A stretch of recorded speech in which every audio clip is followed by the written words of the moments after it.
l'oublie pas. Un grand pouvoir implique de grandes responsabilités. Ouh, c'est un bingo! Mais qu'est-ce que vous voulez que ça me foute vos conneries?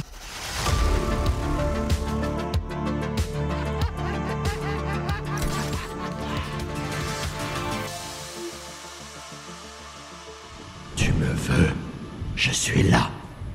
Bonjour à tous et bienvenue dans ce nouvel épisode. Et toi, t'en penses quoi? Salut Bastien. Salut tout le monde, salut Guillaume. Comment ça va? Ça va. Et toi, un peu fatigué, mais ça va. Bah écoute, content de se retrouver pour Absolument. un nouvel épisode dans cette première saison qui avance, mine de rien. On approche doucement de la fin de la saison. Et oui. On vous en dira quelques mots dans quelques épisodes. On se retrouve aujourd'hui donc pour parler d'un nouveau film. Alors j'avoue que j'avais donné un indice. Si vous l'avez trouvé avec mon indice, vous êtes fort. Très très fort. Parce que c'était vraiment pas terrible comme il n'y avait indice. pas plus général comme On est indice. d'accord. Moins précis, donc- on fait pas. Non, mais c'est vrai. Bon, après, j'aime bien que vous ne trouviez pas tout de suite. Il y a un petit suspense. En fait, le but de l'indice, c'est pas de vous donner un réel indice, c'est juste de vous induire encore plus en erreur. Exactement, c'est de vous perdre finalement. C'est ça.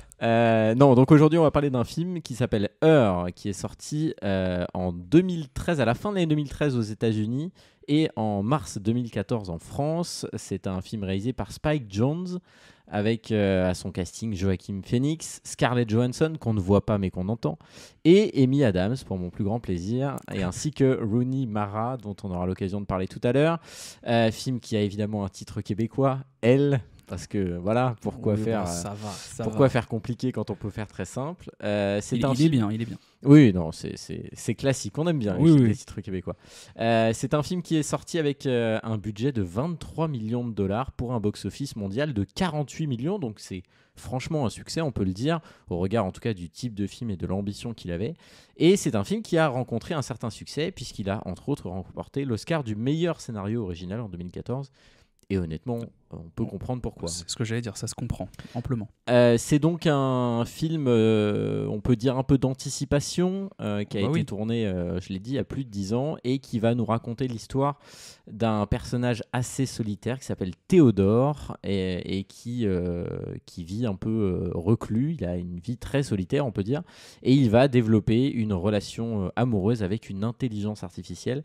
Donc voilà, moi je trouvais intéressant de parler de ça aujourd'hui parce que Oui, tu m'étonnes. on est en plein dedans, on a du recul aujourd'hui sur ce qui est présenté comme un futur et qui existe aujourd'hui, donc je trouvais ça bien de pouvoir parler de ce film-là avec le regard qu'on a aujourd'hui. Je vais commencer toujours par ma même question, c'est quoi ton premier souvenir du film? Est-ce que c'est l'affiche? Est-ce que c'est la bande-annonce? Tout ce que j'espère, c'est que cette question ne sera plus là dans la deuxième saison parce que vraiment, je commence à saturer. Mon premier souvenir du film, mon cher et tendre Guillaume, mon cher ami, le fait que on avait dû le voir à la fac dans le cadre d'un cours de critique que je ne suivais pas, donc c'était des camarades qui m'en avaient parlé à l'époque. Moi, le film ne me tentait que très peu, j'avais pas été le voir au cinéma, alors que ce soit par le sujet, l'affiche assez simple finalement, ça me tentait vraiment sans plus. Donc le premier gros souvenir que j'ai du film, c'est quand je l'ai vu hier soir finalement, et ça a été une plutôt bonne surprise, mais on y reviendra. Donc voilà. Et toi alors, ton premier souvenir? Écoute, mon premier souvenir, c'est forcément mon premier visionnage. Je l'ai vu au cinéma, ce film-là, et j'ai adoré ce film la première fois. Vraiment, j'ai été assez marqué par... C'est un film qui m'a vraiment marqué l'esprit. D'abord, parce que j'en ai gardé beaucoup de souvenirs visuels. Je trouve qu'un des points forts du film, c'est sa direction artistique. Et puis parce que moi, j'aimais beaucoup la thématique.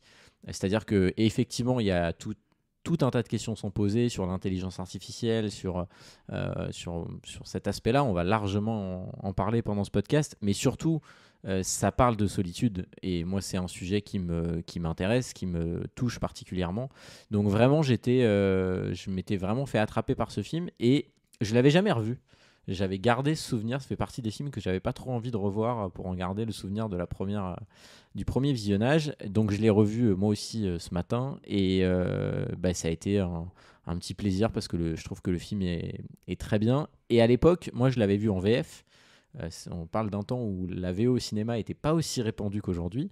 Et du coup, là, je l'ai découvert avec la voix de Scarlett Johansson, qui est quand même un des éléments forts du film. Ouais, plus Et important, même. et je reconnais que la VO est encore meilleure que la VF. C'est souvent le cas, mais c'est un peu une porte ouverte de dire ça. Mais franchement, j'ai passé un bon moment et le souvenir que j'en avais ressemble à ce que j'ai ressenti en le revoyant. Donc j'étais content de constater qu'il y avait pas, ce film n'avait pas mal vieilli, parce qu'en fait je me suis posé ma curiosité, c'est pour ça que je te l'ai proposé, de me dire mais en fait ça se trouve ce qui était vu à l'époque, ça c'est ridicule par rapport à ce qui existe aujourd'hui, et ça peut-être que ça annule un peu les questions que ça pose, et j'ai pas eu ce sentiment-là, donc voilà, j'étais plutôt content. Absolument. Ouais. Quelques petites infos quand même sur le film avant de rentrer dans le vif du sujet. On l'a dit, donc la voix c'est Scarlett Johansson. Il faut savoir qu'à l'origine c'est pas elle qui devait faire la voix du film. Sur le plateau il y avait Samantha Morton qui jouait la voix de l'intelligence artificielle. Elle était présente parce qu'il fallait bien donner la réplique à Joaquin Phoenix. Et c'est au moment du montage qu'il a été décidé de remplacer cette voix parce que le réalisateur considérait que ça fonctionnait pas parfaitement. Et donc il a décidé de faire appel à Scarlett Johansson, ce qui je pense a été un très bon choix. Alors on connaît pas la version originale, donc on n'en jugera évidemment pas, mais on peut dire que c'est quand même un des gros points forts du film, la voix de Scarlett Johansson. Bah heureusement oui, j'ai envie de dire, puisqu'elle est quand même très présente sans être présente physiquement. Sa voix on l'entend pendant les 3/4 du film, hein, vraiment. Et son personnage, c'est marrant, et ça va être un peu difficile de parler de film, parce qu'est-ce qu'on peut vraiment appeler ça un personnage? C'est une intelligence artificielle. Mais allez, je vais quand même sauter le pas pour aller dans le sens de Théodore, du personnage principal. Donc oui, c'est un personnage qui est très important et qui est omniprésent finalement. Et donc du coup, non, ça a été un choix, je pense... Enfin, c'est impossible d'imaginer quelqu'un d'autre que Scarlett Johansson, une autre actrice. Alors c'est toujours facile de dire ça une fois que tu as vu le film, de dire ah bah oui mais j'imagine pas quelqu'un d'autre. Mais là en l'occurrence, quand tu sais qu'effectivement c'était une autre personne qui faisait la voix de base, c'est difficile d'imaginer à quoi ça aurait pu ressembler en ayant vu le film après quoi. Mais je suis d'accord, et moi j'ai appris ça en faisant des recherches pour le film. Honnêtement, je savais pas que c'était pas elle qui était pressentie au départ, et ça m'a amené quand même à une question, c'est de me dire que Joaquin Phoenix, lui, il a tourné le film du coup avec une autre comédienne, et je trouve que c'est assez enfin ça m'interroge un peu, parce que je trouve que du coup son jeu d'acteur, ça dépend quand même beaucoup de la personne qu'on a en face de soi, même si elle n'était pas physiquement dans les scènes. Et je me dis peut-être que s'il avait tourné avec elle, ça aurait été différent. Je sais pas si tu t'es posé cette question-là, mais moi oui. Et pour prolonger dans la thématique du film, en fait on a remplacé la voix, et en fait c'est un truc qu'on fait tous avec les IA. C'est-à-dire que tu choisis la voix à qui tu parles. Mais même au-delà des IA, tu regardes les téléphones, que ce soit Siri, Google, machin, etc. Tu choisis si c'est un homme ou une femme. C'est pour ça. Exactement. C'est marrant. Ouais. Et du coup, savoir qu'ils ont fait ce choix-là, je trouve que ça renforce encore plus la thématique du film. Deux petites choses en plus que je voulais ajouter. D'abord, savoir que j'ai dit, il a remporté l'Oscar du meilleur scénario original. Il a eu d'autres récompenses, ce film, essentiellement pour son scénario. Et il faut savoir qu'il a mis 5 ans à écrire le script. Et en vrai, je peux comprendre pourquoi, parce que j'imagine que ça doit être assez difficile à écrire. C'est un film qui a extrêmement peu de personnages. Il y a beaucoup de scènes où il est tout seul, Joaquin Phoenix, à l'écran, même si on voit quelques-uns de ses collègues, une de ses amies notamment, on y reviendra. Mais voilà, le script a mis 5 ans à être écrit. Et je le dis parce qu'on en a un tout petit peu parlé avant qu'on démarre l'épisode. C'est un film qui ne se situe dans aucune époque, c'est-à-dire qu'il n'y a aucune date qui est donnée dans le film, et c'était une volonté du réalisateur, c'est-à-dire qu'il ne voulait pas ancrer son film dans une période établie, simplement de ce que j'ai pu entendre et lire de ce qu'il a dit en interview. D'abord parce que sa volonté, c'était, comme souvent quand on parle de trucs futuriste, il y a ce truc un jour, ce qu'on a imaginé finit par arriver. Et lui disait à l'époque qu'il n'arrivait pas à mesurer à quel moment ce truc-là, s'il arrivait, pourrait arriver. Il pressentait que ça viendrait. J'aimerais bien avoir, j'ai pas trouvé ça, mais avoir une interview de lui aujourd'hui pour voir quel recul il a, parce que finalement on est à peine 10 ans après, et ça y est, on est quasiment à ce niveau-là. Enfin, on en est plus très loin, en tout cas le concept. Plutôt, ouais, c'est le cas de le dire. Là. C'est peu de le dire. Exact. Le concept en tout cas existe. Il n'est pas aussi abouti, mais il existe. Et du coup, il y avait une volonté de sa part de dire non. Moi, j'imagine un monde où ça existe, mais j'en fais pas une prédiction. Pour faire parallèle avec écho à notre précédent épisode. C'était involontaire pour le coup, mais voilà. Et je trouve que c'est aussi un truc réussi dans le film, c'est que du coup on cherche pas trop à savoir où c'est. Et comme le film ne se projette pas à une date, il ne s'impose pas non plus une évolution futuriste trop grande. on aura l'occasion d'en parler dans la DA, mais il y a des trucs qui ressemblent vraiment à notre monde réel et des choses qui en sont assez éloignées, notamment dans le design de certains éléments. Mais en fait, ça ressemble presque à notre monde, quoi. On s'y projette assez facilement. C'est pour ça que ça marche aussi bien, je pense, le concept aussi. C'est que, comme tu l'as dit, le film est futuriste sans être trop loin de nous, même pour l'année 2013. Et maintenant, quand on voit ce film en 2025, on se dit, oui, en fait, ça pourrait être un film qui sort aujourd'hui sur notre monde actuel. Il n'y a pas de... C'est pour ça, c'est un peu d'anticipation, c'est un peu de science-fiction. Enfin, je sais pas si on peut vraiment dire de la science-fiction à ce niveau-là, mais sur l'aspect technologique peut-être pour l'époque. Mais et encore que, parce qu'il n'y a pas tellement de technologies complètement futuristes, comme tu l'as dit, qui sont mises en avant dans le film. En dehors de l'IA, oui. En dehors de l'IA, c'est des choses qui sont quand même... Si, il y a peut-être le côté jeu vidéo. Ouais, il y a le jeu vidéo, on y reviendra. Mais le fait est que effectivement, que le film ne soit pas daté. Moi, tu vois, j'étais persuadé que le film se passait à notre époque. J'avais cru lire ça dans un site lors de mes recherches. Tu vois, je me suis complètement fourvoyé. Parce que c'est vrai que j'avais pas le souvenir en voyant le film qu'on nous précisait l'année dans laquelle il se passait. Et oui, non, ça marche extrêmement bien parce que, comme je disais, tu le vois aujourd'hui, tu te dis, le film aurait pu très bien être tourné sans tellement d'effets spéciaux, parce que c'est des lieux qui, même en termes de bâtiments, d'architecture, le film reste très actuel, quoi. Ouais, je suis d'accord. Il utilise à la fois des trucs, des repères dans lesquels on se projette facilement. T'as raison, ça pourrait ressembler à un film qui sort aujourd'hui. Il y a quelques petits trucs un peu...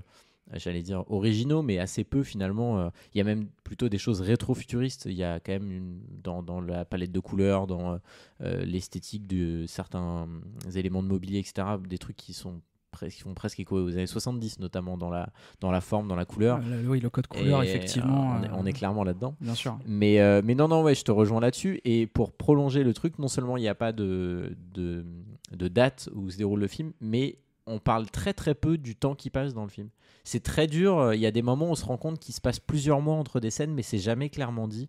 On fait jamais écho à un calendrier, il y a juste un moment, une scène où elle dit t'as rendez-vous dans X minutes à tel endroit.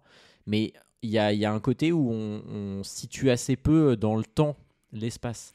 Enfin, je vais arriver. On se situe assez peu dans l'espace-temps de l'histoire. Oui, je vois ce que tu veux dire. Même s'il fait écho au fait qu'il y a une histoire de relation passée pour lui, pour sa voisine aussi, qui est son ami.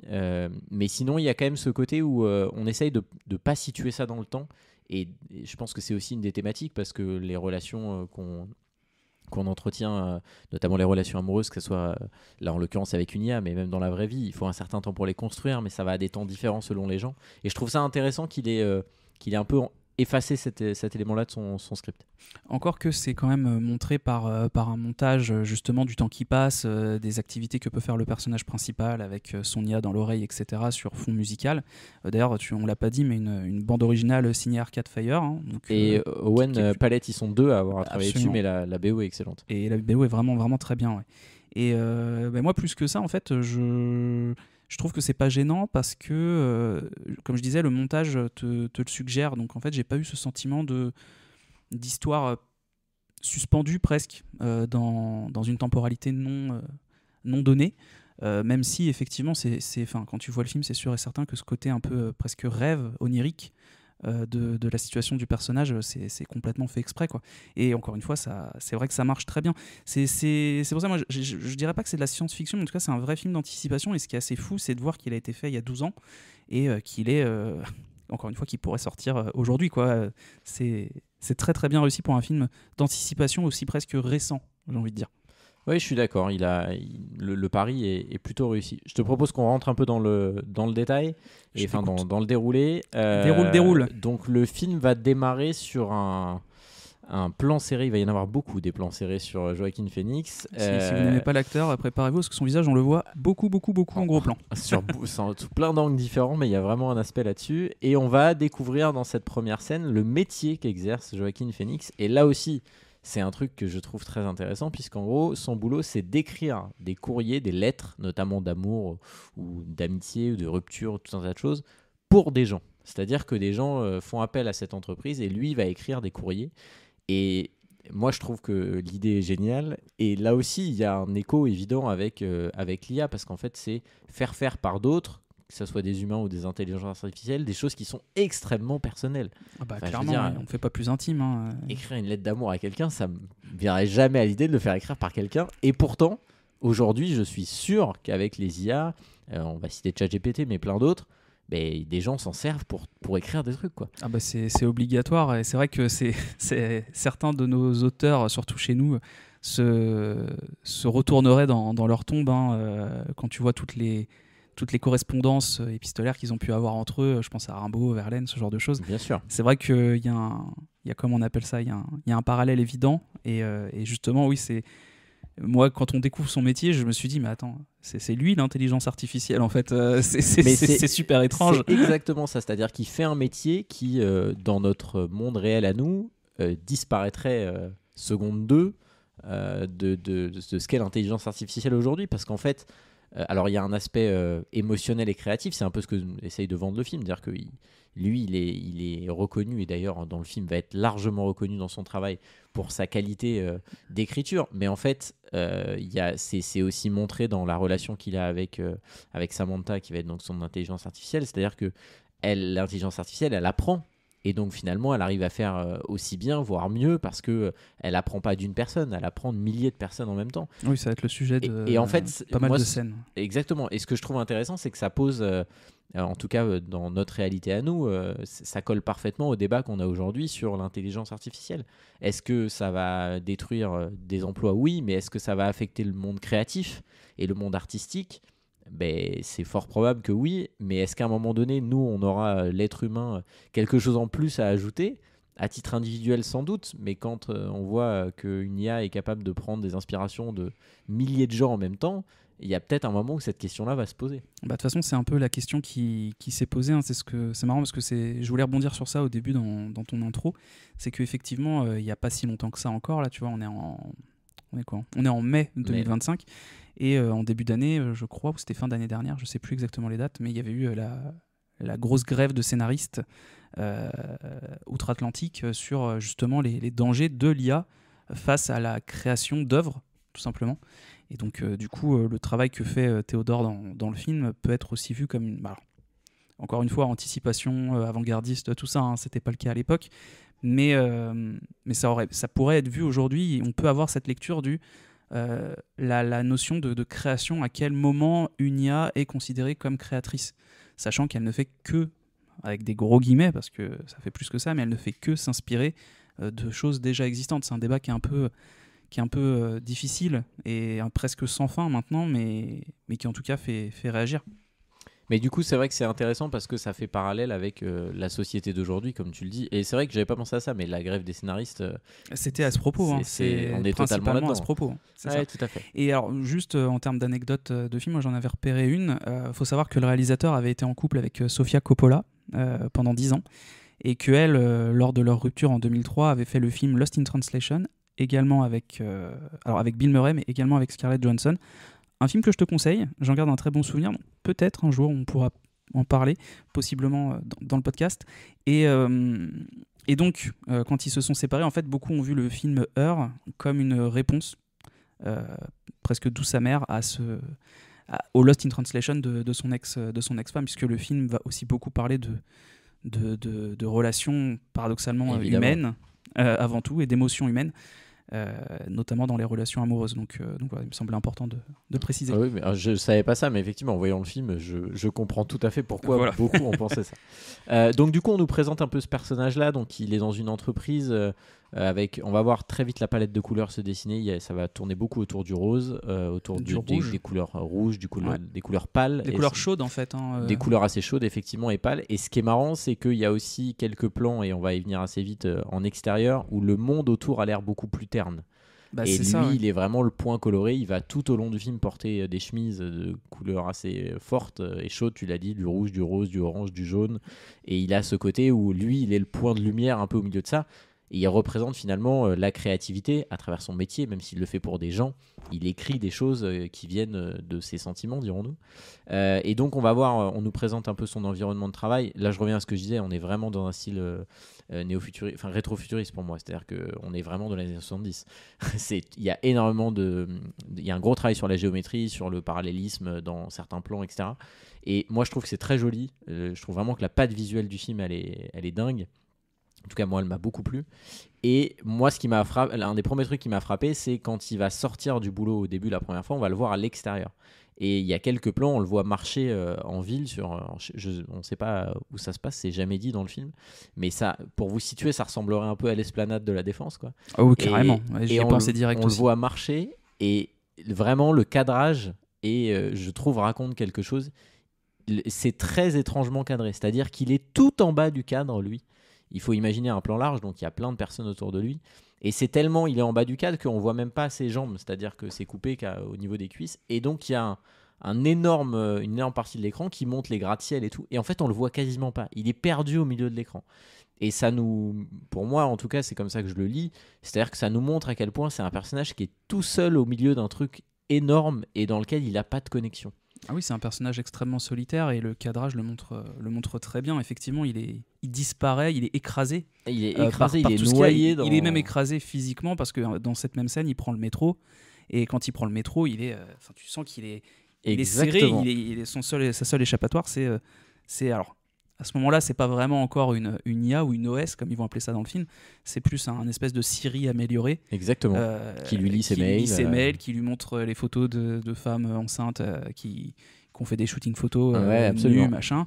Et il va être... et il est, en plus, il est complètement blasé. Hein. Je veux dire, il demande ses premières paroles hors de son travail sont quand même... joue-moi une chanson mélancolique. Oui, c'est un personnage qui est torturé. On voit que c'est un personnage qui va pas bien. Non, voilà, clairement pas. Clairement, il est pas en grande forme, Joaquin Phoenix. Et donc, tu as raison, on le voit dans cet environnement où il est broyé, il est noyé au milieu de la masse, et on voit bien qu'il vit dans une espèce de bulle. Tu as raison, c'est vrai que le premier truc qu'il dit, c'est « mets-moi une musique mélancolique ». Ça va être l'occasion d'ailleurs dans le métro de découvrir son téléphone, et ça, moi, j'adore cet objet. Je trouve que c'est vraiment le concept est génial. C'est tout simple. C'est tout simple, ça ressemble à, je sais pas comment vous ça décrire ressemble à un miroir de poche sans miroir. Exactement. Il y a un écran à la place, et voilà, il y a des caméras sur chaque face. C'est ça, et en fait, il peut s'ouvrir comme un miroir de poche que beaucoup de gens et notamment de femmes peuvent avoir. Ouais. Et en gros. En lieu et place de miroir, c'est 2 petits écrans à l'intérieur. Exactement. Et il est réversible, je crois, si je dis pas de bêtises. Absolument. Et donc c'est avec ça c'est l'équivalent de son téléphone, quoi. Et donc il a accès aux photos, à ses mails, à ses machins. Mais on comprend que l'oreillette, quand même, elle est déjà là parce que visiblement, c'est une société dans laquelle ils sont habitués à de moins en moins consulter, mais à écouter ce qu'on leur dit. Et ça va être le cas régulièrement dans le film, et ça va être tout le propos de la relation qu'il va avoir avec l'IA. Je crois que de toute façon, tous les gens qui croisent sont eux-mêmes aussi, s'ils sont pas avec les oreillettes, ils sont... Ça va être un des propos du film. Quand j'ai un peu prêté attention à ça, plus le film avance, plus on voit de gens avec l'oreillette. À partir du moment où l'OS sort, ouais, exact. Au début, c'est peut-être pas encore trop le cas. Au début, on voit des gens parler. C'est marrant d'ailleurs, parce qu'une des premières scènes, la fameuse scène où il est écrasé dehors, on voit quand même des gens qui sortent du boulot et certains sont à 2, 3, ils discutent entre eux. Et plus ça va dans le film, plus les scènes extérieures, les gens parlent tout seuls. Parce qu'ils parlent à leur oreillette, en fait. Et ça aussi, je pense qu'il y a une volonté je sais pas si c'est de dénoncer, mais en tout cas d'imaginer que ça pourrait devenir une tournure si l'IA se développait de cette manière-là. Donc on va le voir rentrer chez lui, et on va avoir les premiers flashbacks, puisqu'il y a pas mal de flashbacks dans le film, où on va le voir donc dans sa vie antérieure avec sa compagne ou sa femme de l'époque. On va comprendre que c'est sa femme plus tard. Et là, clairement, il y a un contraste. C'est-à-dire qu'on passe à des images extrêmement lumineuses, là où très blanches. La colo était plutôt terne, malgré les couleurs, on l'a dit, pâle, mais c'était plutôt gris, quoi. Là, on passe dans des trucs très blancs, presque angéliques, en fait. Angélique, et puis qui est vraiment presque aveuglant à un moment donné. Exactement. C'est vraiment, ça ressemble à un rêve, quoi. C'est-à-dire bien sûr. Ouais. Et donc, on le voit avec son ex-femme, on les voit très amoureux, quand même, on peut le dire. Très complices, très amoureux, une relation au beau fixe, une relation idyllique. Presque, finalement. C'est un peu le mot. On devine donc que cette relation est finie et que lui ne s'en est clairement pas remis, quoi. Pas trop, quoi. Et à ce stade-là, on ne sait pas depuis quand elle est finie, on ne sait pas exactement. Moi, la première fois que j'ai vu le film, à ce moment-là, j'étais persuadé qu'elle était morte. Mais carrément. Je pense que c'est l'idée, c'est-à-dire c'est tellement présenté comme c'est un truc, c'est un rêve, c'est un truc qui reviendra jamais, qu'on imagine plutôt ça, quoi. Comme on disait, le code couleur et les vêtements qu'elle porte, elle, ce côté un peu idyllique, angélique, pour reprendre un peu tes termes aussi. Avec les codes qu'on a de films et de séries, c'est généralement ça, c'est la scène où on te dit le mec a pas fait son deuil. On est d'accord. Donc la personne est décédée, tu vois. On est d'accord. Et donc du coup, pour terminer de nous présenter ce personnage solitaire, on va nous montrer un dernier aspect qui est un peu glauque, il faut le dire, mais qui est aussi une application évidente de l'IA, et ça existe aujourd'hui et ça va se développer avec les années. C'est-à-dire qu'on va le retrouver dans son lit à ne pas arriver à dormir, et donc il se sert de son oreillette, qui n'est pas encore l'IA qu'on va voir plus tard, mais en gros qui permet de mettre en relation des hommes et des femmes pour vraisemblablement avoir des rapports sexuels à distance, et là il va avoir un rapport sexuel vraiment très étrange qui démarre, on va dire, de manière conventionnelle et qui finit avec l'utilisation imaginaire d'un animal mort, un chat en l'occurrence, où la partenaire lui demande grosso modo de l'étrangler avec un chat mort. Le chat mort qui se trouverait dans ladite chambre dans laquelle elle se trouve. Donc, c'est très marrant parce que lui, on ne le voit que lui, on voit pas la personne avec qui il parle, qui n'est pas une IA à ce moment-là, c'est vraiment oui, c'est ça. En fait, là, son oreillette lui sert un peu à rejoindre un chat, hein, c'est ce qu'il dit, rejoindre chat, machin. En fait, tout ce qu'on fait aujourd'hui par ordinateur, par clavier interposé, ce genre de choses, dans ce monde-là qui nous est présenté dans Her, vous m'avez compris, dans Elle, pour reprendre le titre québécois, c'est obsolète. Il n'y a plus de clavier, il n'y a plus rien. Tout est fait à la voix. Tout est fait à la voix, avec les gestes, etc. Donc il a cette relation sexuelle avec sa partenaire. On sent bien d'ailleurs que lui il est assez mal à l'aise quand ça part. Et ce qui est terrible, moi je trouve, c'est la fin. C'est-à-dire que ça se termine, elle a là ce qu'elle veut et elle s'en va, mais seconde 2, et lui il se retrouve vraiment. Et surtout qu'il n'a pas eu ce qu'il voulait. Hein, lui il a clairement, pas eu. Ça l'a un peu. À sa place, je serais sorti du truc aussi. Étrangle-moi avec le chat mort, ça a de quoi te faire baliser. Ce que je trouve intéressant aussi, c'est que en fait, vraiment, on est au tout début du film là, mais on nous dépeint quand même un personnage qui est putain, c'est un peu un loser quoi. Enfin, vraiment, le gars, c'est vraiment. Et puis on nous montre aussi le côté malsain quoi. C'est-à-dire, t'en es réduit à ça. Enfin, il y a un côté où vraiment on le laisse vraiment. Parce qu'en plus, voilà, il finit ce truc-là. On sent bien que lui-même se rend compte de l'absurdité de ce qu'il vient d'entendre. Et c'est quand même, il est pas tendre avec son personnage au début quoi. Non, pas du tout. Puis c'est vrai que plus qu'un côté loser, c'est un côté désenchanté, complètement. Il est spectateur même de ses désirs, en fait, du peu de désirs qu'il peut encore avoir, puisqu'il a l'air de ne pas avoir digéré son ancienne relation. Absolument. Ou en tout cas, comment ça s'est terminé, ça, à ce moment-là, on ne sait pas encore. Et c'est marrant parce que si tu vas un peu plus loin, ça fait un peu aussi tu sais, t'as un peu ce côté-là sur Internet, le cliché devant la présence écrasante de contenu sexuel sur Internet, de porno et compagnie, où tu as vraiment ce regard où tu as un accès qui est facile. Là, c'est carrément à la voix, c'est juste, vas-y, envoie-moi sur un site de cul, quoi, en gros. Hein. Et tu as vraiment c'est marrant parce que cette scène montre le regard que tu peux avoir toi-même après avoir fait ce que tu as à faire devant un film porno quand t'es pas bien, quand t'es au plus bas, où tu te dis, c'est ça qui va me faire du bien, c'est ça qui va me faire aller mieux, faut que je lâche la pression quoi. Et en fait non, et t'as vraiment ce regard où à la fin après tu te dis je me dégoûte, et là avec une expérience comme ça avec l'histoire du chat mort et compagnie, c'est exactement ça qui est illustré quoi, où tu te dis putain mais même ça ne me sort pas de ma torpeur quoi. Ouais, il y a un côté on le laisse minable quoi. Il finit pas quoi, tout simplement hein. Oui, je veux dire puis... le chat ça le sort du truc et puis il l'aide à finir, bon bah d'accord vas-y prends ton pied puis moi c'est terminé quoi. Non, et puis au-delà de ça il y a je pense que ça met en avant à quel point sa vie elle est fade pour faire ça quoi. Puis à quel point elle est triste, c'est-à-dire que même un truc aussi simple que ça il va pas réussir quoi. On est d'accord. Le film se poursuit le lendemain, on le voit une nouvelle fois à son travail. On nous présente d'ailleurs un de ses collègues qui lui dit que c'est quelqu'un qui écrit très bien, etc. Et puis on va le voir sortir de son travail.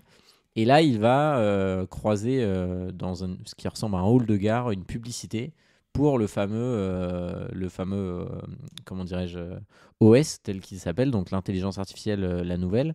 Et donc on va voir qu'il découvre qu'il existe une nouvelle version de cette intelligence artificielle qui a la promesse d'être comment dirais-je, très ressemblante à l'humain dans l'interaction, même si elle n'existe pas physiquement. Et on le voit d'ailleurs dans la publicité, on voit vraiment des gens qui ont l'air d'une tristesse infinie. Et en fait, la promesse, c'est sortez un peu de votre solitude avec l'intelligence artificielle. Alors, ce qui est marrant, je suis pas sûr là, de la véracité de ce que je vais dire sur le côté. C'était ça qui était voulu être montré, mais lors de cette publicité, la plupart des personnes presque perdues et complètement solitaires qui sont montrées, c'est cette foule de personnes qui se ressemblent toutes, mais qui sont toutes seules, c'est que des hommes.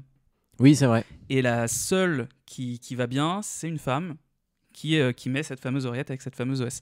Oui, Donc, je suis pas sûr que ce soit le propos du film, mais je trouvais ça intéressant de noter ça parce que finalement c'est comme si la publicité s'adressait directement à lui et que tu te dis dans ce monde-là, bah, c'est vraiment les hommes qui sont dans cet état-là, quoi.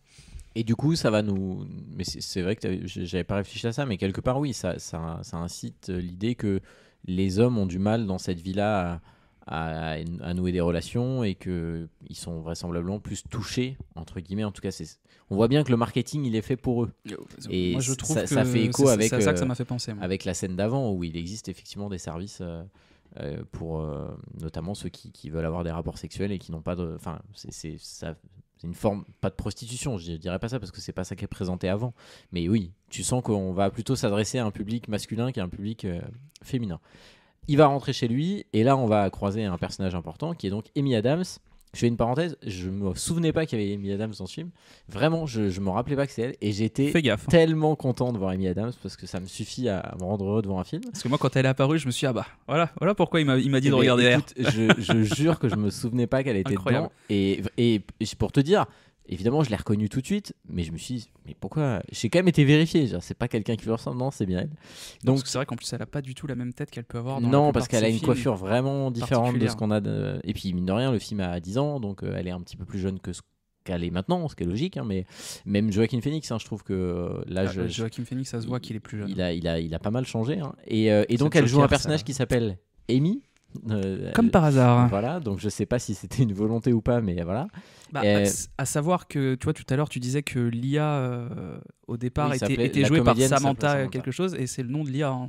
Oui, c'était peut-être une volonté. C'était peut-être une volonté. Donc il va discuter avec Amy Adams et son mari ou son compagnon du moins. Charles. Et il va on sent que eux sont assez amoureux, ils ont une vie de couple normale et on sent il y a une forme d'empathie pour le personnage de Théodore parce qu'ils savent que c'est un personnage solitaire, ils savent évidemment que sa relation précédente s'est mal terminée, vraisemblablement en tout cas qu'il n'en est pas totalement remis. Et pendant qu'il discute avec eux, il va recevoir une invitation d'autres personnes qu'on ne verra pas dans le film, mais qui lui disent, je crois que c'est lié à l'anniversaire de sa filleule, là, ouais. Qui dit voilà, nous on aimerait te présenter quelqu'un, on s'est permis de l'inviter, d'organiser une soirée, quoi, un rencard. Le truc, la lourdeur absolue. Mais du coup, on lui organise un rencard et bon, on voit bien qu'il n'est pas content de la nouvelle, lui, ça le saoule un peu. Donc il rentre chez lui.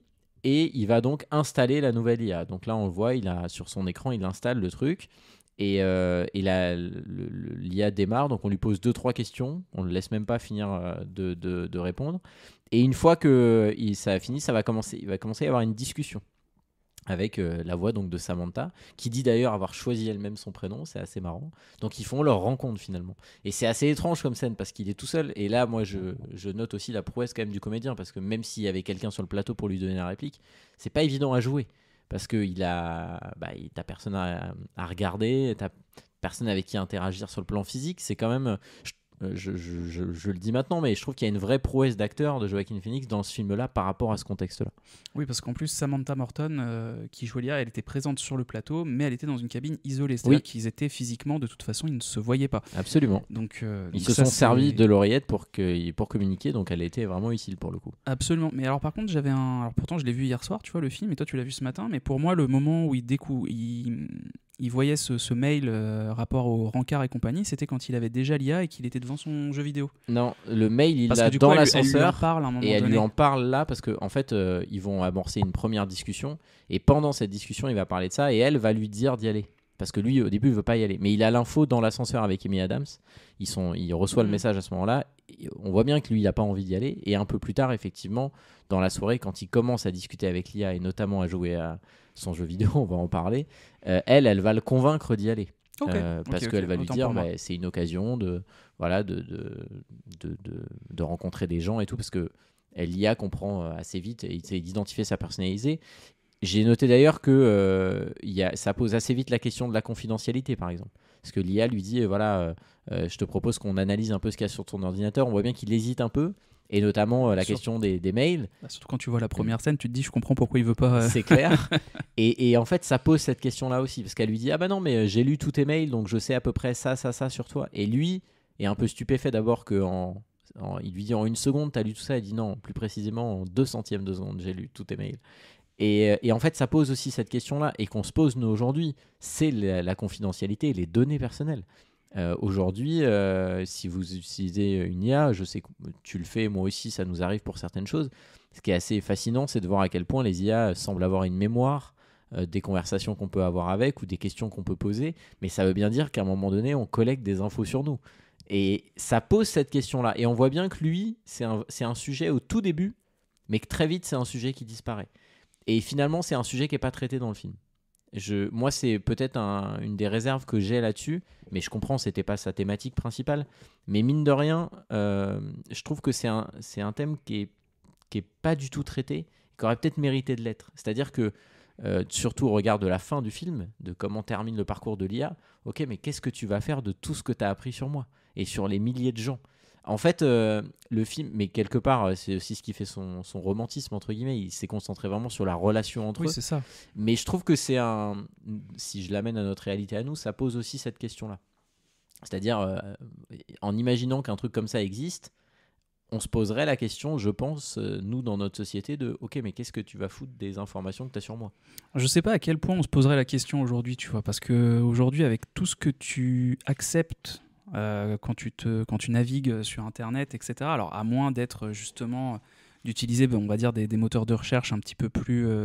des moteurs de recherche différents pour justement en termes de données, parce que Google, c'est presque devenu un mème sur Internet. Maintenant, aujourd'hui, c'est connu qui ponctionnent toutes les données qu'ils peuvent sur tous les sites qu'ils peuvent et compagnie. Facebook, c'est la même chose. Toutes ces choses-là. Donc, tu vois, je suis pas sûr qu'aujourd'hui, on se poserait la question de dire, d'accord, mais qu'est-ce que tu vas faire de toutes ces données? Il suffit de voir. Tu vois, moi, ChatGPT, je l'utilise pour des choses tout à fait... c'est plus pour avoir des anecdotes, justement, pour préparer les podcasts, des anecdotes de films, de trucs comme ça. Mais tu as des gens qui l'utilisent en lui donnant une vraie...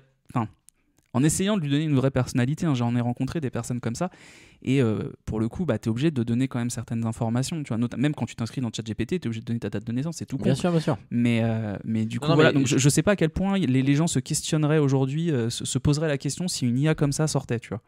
En fait, tu as totalement raison. Aujourd'hui, on le fait, tout le monde le fait, nous les premiers. Mais aujourd'hui, la différence, c'était peut-être pas le cas, et je suis sûr que c'était pas le cas il y a 10 ans, c'est que ne serait-ce que par la législation, on a alerté les gens sur le fait que, attention, donner des données, sans répétition, ça a des conséquences. On peut les vendre, on peut les gagner de l'argent avec, etc. Et ce qui fait qu'aujourd'hui, par exemple, sur n'importe quel site, quel qu'il soit, on te demande est-ce que tu es d'accord pour qu'on collecte des informations, pour qu'on t'envoie de la pub. Ouais, bien sûr. Et du coup, je pense que si un truc comme ça existait, évidemment que des gens donneraient, parce qu'ils diraient je m'en fous, c'est pas le sujet. Mais malgré tout, il y aurait peut-être une question sociétale au sens large sur ça. C'est-à-dire que je sais pas. Il est jamais dit dans le film, et pourtant c'est le cas, que il y a une entreprise derrière. Donc il y a bien une entreprise qui, au-delà de gagner de l'argent, peut sans doute exploiter ces données-là pour en faire quelque chose. Oui, parce que là, on parle d'intimité pure et dure. Surtout que Samantha le dit elle-même qu'elle ne fait que évoluer. Et pour évoluer, il faut qu'elle ponctionne des données à droite à gauche. Et on apprendra plus tard que c'est parce qu'elle parle à des milliers de gens. Mais encore une fois, alors c'est peut-être moi qui est plus foi du tout en l'être humain et alors, je me mets dedans, attention, hein, mais je pense que effectivement, je suis pas certain. Voilà, c'est ça. Je ne suis pas certain qu'on se poserait vraiment la question. Moi, j'ai du mal à me dire ça parce que après, oui, il y a peut-être un côté où il y a peut-être un monde où si un truc comme ça sortait, ça ferait un tollé justement parce que ce serait peut-être trop. Mais je pense que les gens oublieraient vite ce problème-là. En tout cas, la masse. Non, mais je suis d'accord. Je pense que comme tu dis, la masse et l'opinion publique se poserait peut-être pas la question. Mais ce serait vraiment un discours pas de niche, mais qui serait étouffé justement par le côté. Mais rendez-vous compte.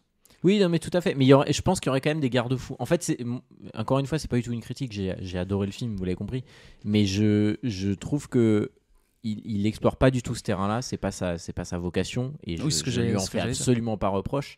Mais c'est vrai que malgré tout, c'est une entreprise toi, derrière. En tout cas, tu y as pensé, quoi. J'y ai pensé, surtout au regard de la fin. Parce qu'en fait, à la fin, tu as quand même ce truc de on va pas y venir maintenant, on va garder un minimum de suspense si jamais vous l'avez pas vu et que voilà, vous voulez attendre la fin pour savoir. Mais il y a moi, je me suis quand même posé cette question-là. Encore une fois, ça n'a rien enlevé à l'expérience que j'ai passée devant le film, mais je trouve que ça aurait pu être un élément intéressant. Mais comme tu l'as dit, effectivement, il se concentrait vraiment sur le côté relation et sur le côté romantique, pour reprendre tes termes de tout ça. Donc c'est vrai que là, en y repensant, c'est vrai que ça aurait pu être un truc intéressant à explorer, mais je vois pas où il aurait pu le placer. Oui, tout à fait. C'était compliqué à amorcer dans son récit. Absolument. On avance un petit peu, donc on va le voir dans cette même soirée ou le lendemain, je sais plus. On va le retrouver en train de jouer à un jeu vidéo. Alors ça, c'est un truc un peu marrant parce que il a pas d'écran, donc c'est un espèce, on peut dire, d'hologramme. Bien sûr, donc ouais. ça, pour le coup, c'est très futuriste et c'est une techno qui n'existe pas telle qu'elle est présentée dans le film. Et il joue à un espèce de jeu vidéo. Il a pas de manette, donc là, il interagit, il fait avancer le personnage avec ses mains. Et c'est très drôle parce que le personnage est absolument infect et injurieux. Alors ça, c'est un PNJ. Enfin, c'est un PNJ. C'est un oui. PNJ parce Mais que son c'est très, personnage très à drôle. lui Oui, tout à est fait. différent. Ouais. Mais le personnage du coup avec lequel qui est dans le jeu est très très marrant et il est misogyne par ailleurs, mais c'est très très drôle et je trouve que la séquence elle marche plutôt bien. Et alors pour l'anecdote, c'est Spike Jonze qui double ce PNJ là. Ah ben je savais pas. Voilà. Mais merci. Mais je trouve c'est génial comme caméo. Ah oui, non, mais en plus le personnage, quand il s'exprime la première fois qu'il le croise, c'est tordant. Enfin, tu t'attends pas du tout. Puis, alors, en plus, ce qui est marrant, c'est que là, tu vois le côté réalité virtuelle pour peut-être le futur du jeu vidéo. C'est peut-être vraiment le point le plus futuriste, c'est ce jeu vidéo-là dans le film. C'est que tu te dis, en fait, le PNJ n'interagit pas avec le personnage du joueur et du jeu vidéo. Non, il interagit avec le joueur qui est devant l'hologramme en train de faire avancer le truc, et c'est assez marrant. Ah ouais, non mais je suis d'accord, c'est vrai qu'il a en fait et il a d'ailleurs la possibilité de changer son angle de vue à lui pour qu'il puisse parler directement au personnage, enfin c'est assez marrant, et on se rend compte que le personnage entend tout ce qu'il y a et est capable de réagir à tout ce qu'il y a. Et donc il va y avoir plusieurs échanges avec l'IA à ce moment-là, avec Samantha. Il va y avoir effectivement un échange sur le fameux rencard potentiel, puisqu'elle va lui montrer des photos et lui dire, l'inciter un peu à y aller. Mais avant ça, il y a un échange autour du divorce. Parce qu'en fait, elle lui dit qu'il a reçu un mail d'un avocat, enfin 3 mails assez urgents. Elle lui dit un peu plus tôt dans la journée.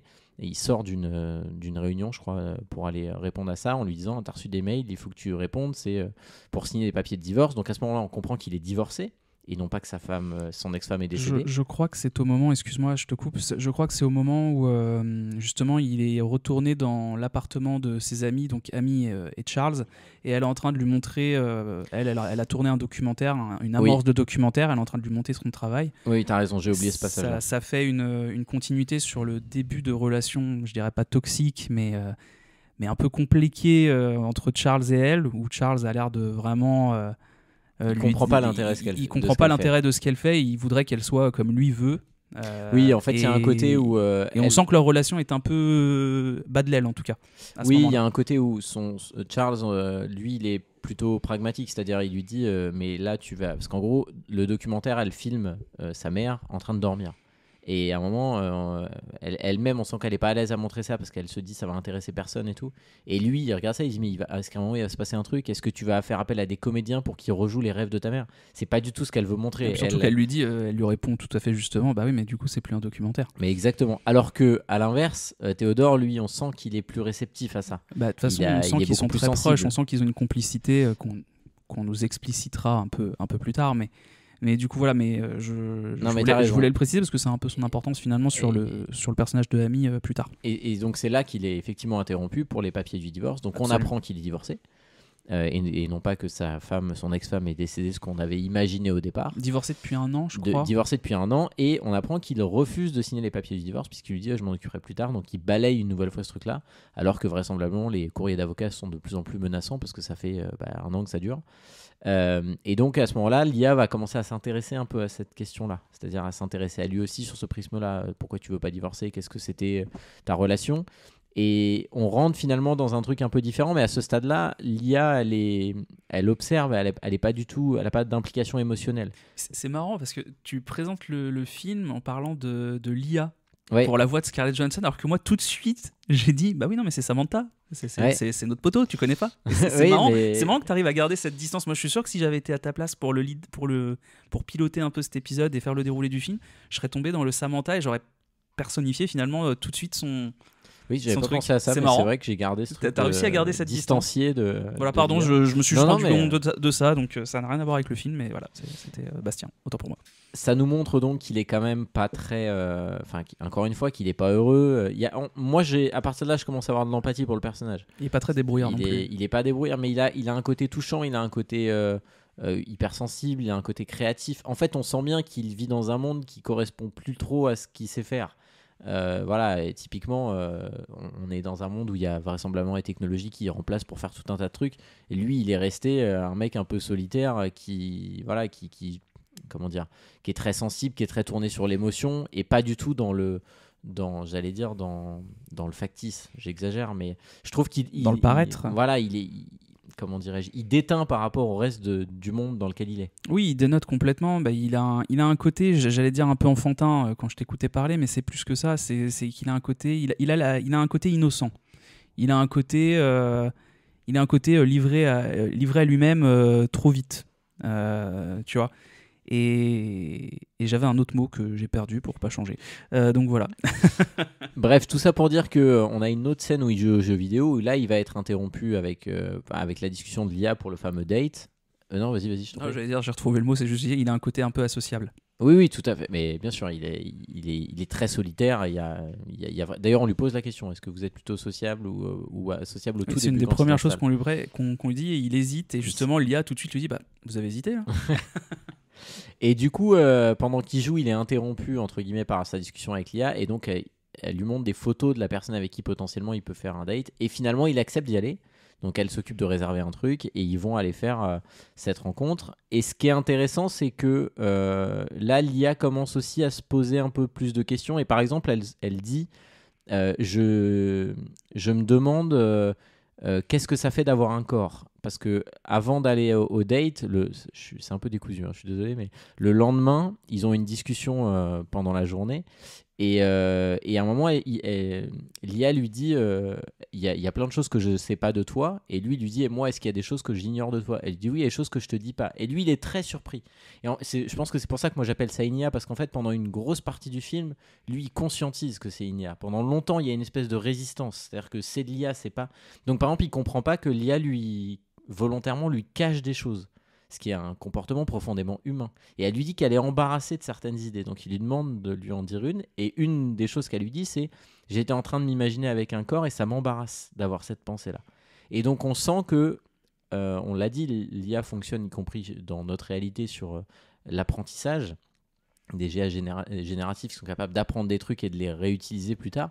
Et en fait, on sent que l'IA, c'est pas tant qu'elle va apprendre de ce qu'on va lui dire, c'est qu'elle a envie d'apprendre par elle-même en posant des questions. Je sais pas si tu vois ce que je veux dire. Pour moi, il y a une vraie nuance avec ce que nous, on connaît. L'IA, en fait, a une conscience. En fait, exactement. Tout simplement, elle a conscience d'elle-même de la même manière que l'être humain a conscience, je pense donc je suis. Oui. Le côté cartésien. Et en fait, ça, c'est un truc qui normalement n'est pas possible avec une intelligence artificielle. Encore aujourd'hui, là, pour le coup, c'est vrai que des fois, tu demandes des trucs à ChatGPT. Enfin, et moi, je suis un robot. Enfin, je suis une intelligence artificielle. Je peux pas te dire ce que j'ai pensé de ce truc-là de cette manière, en tout cas. Même si c'est encore un peu subtil, mais voilà. Donc oui, elle a toute cette conscience d'elle-même. De la même manière, il lui manque juste un corps en fait à ce moment-là. C'est ça que tu dis, et c'est ça que c'est ça ce dont Théodore se rend compte. Oui, exactement. C'est-à-dire qu'on est sur une IA qui se projette et qui a envie d'être plus qu'une IA. C'est assez, qui a envie d'être une humaine en fait. Comme tu dis, il lui manque qu'un corps, mais pour le reste, elle veut agir, réfléchir, ressentir comme un être humain, et ça va être un des éléments du film. Elle veut vivre. Oui, exactement. Et c'est un peu ce qui est. Enfin, je dirais pas que c'est au centre du film, mais le fait de vivre, c'est une notion qui est sous-jacente dans tout le propos du film, je trouve. Oui, je suis tout à fait d'accord avec toi. Ça va quand même le conduire à son premier date, donc avec la personne à qui il a un rencard. Incarné par Olivia Wilde. Voilà. On serait tous allés à ce date, vous le savez. C'est pas faux. Donc ils vont là aussi dans un resto très rétro-futuriste. Moi, là aussi, la DA, je la trouve incroyable. Ouais. Il a une magnifique chemise jaune. Il est vraiment, je trouve que cette scène, visuellement, elle est incroyable. Vraiment, j'adore le lieu.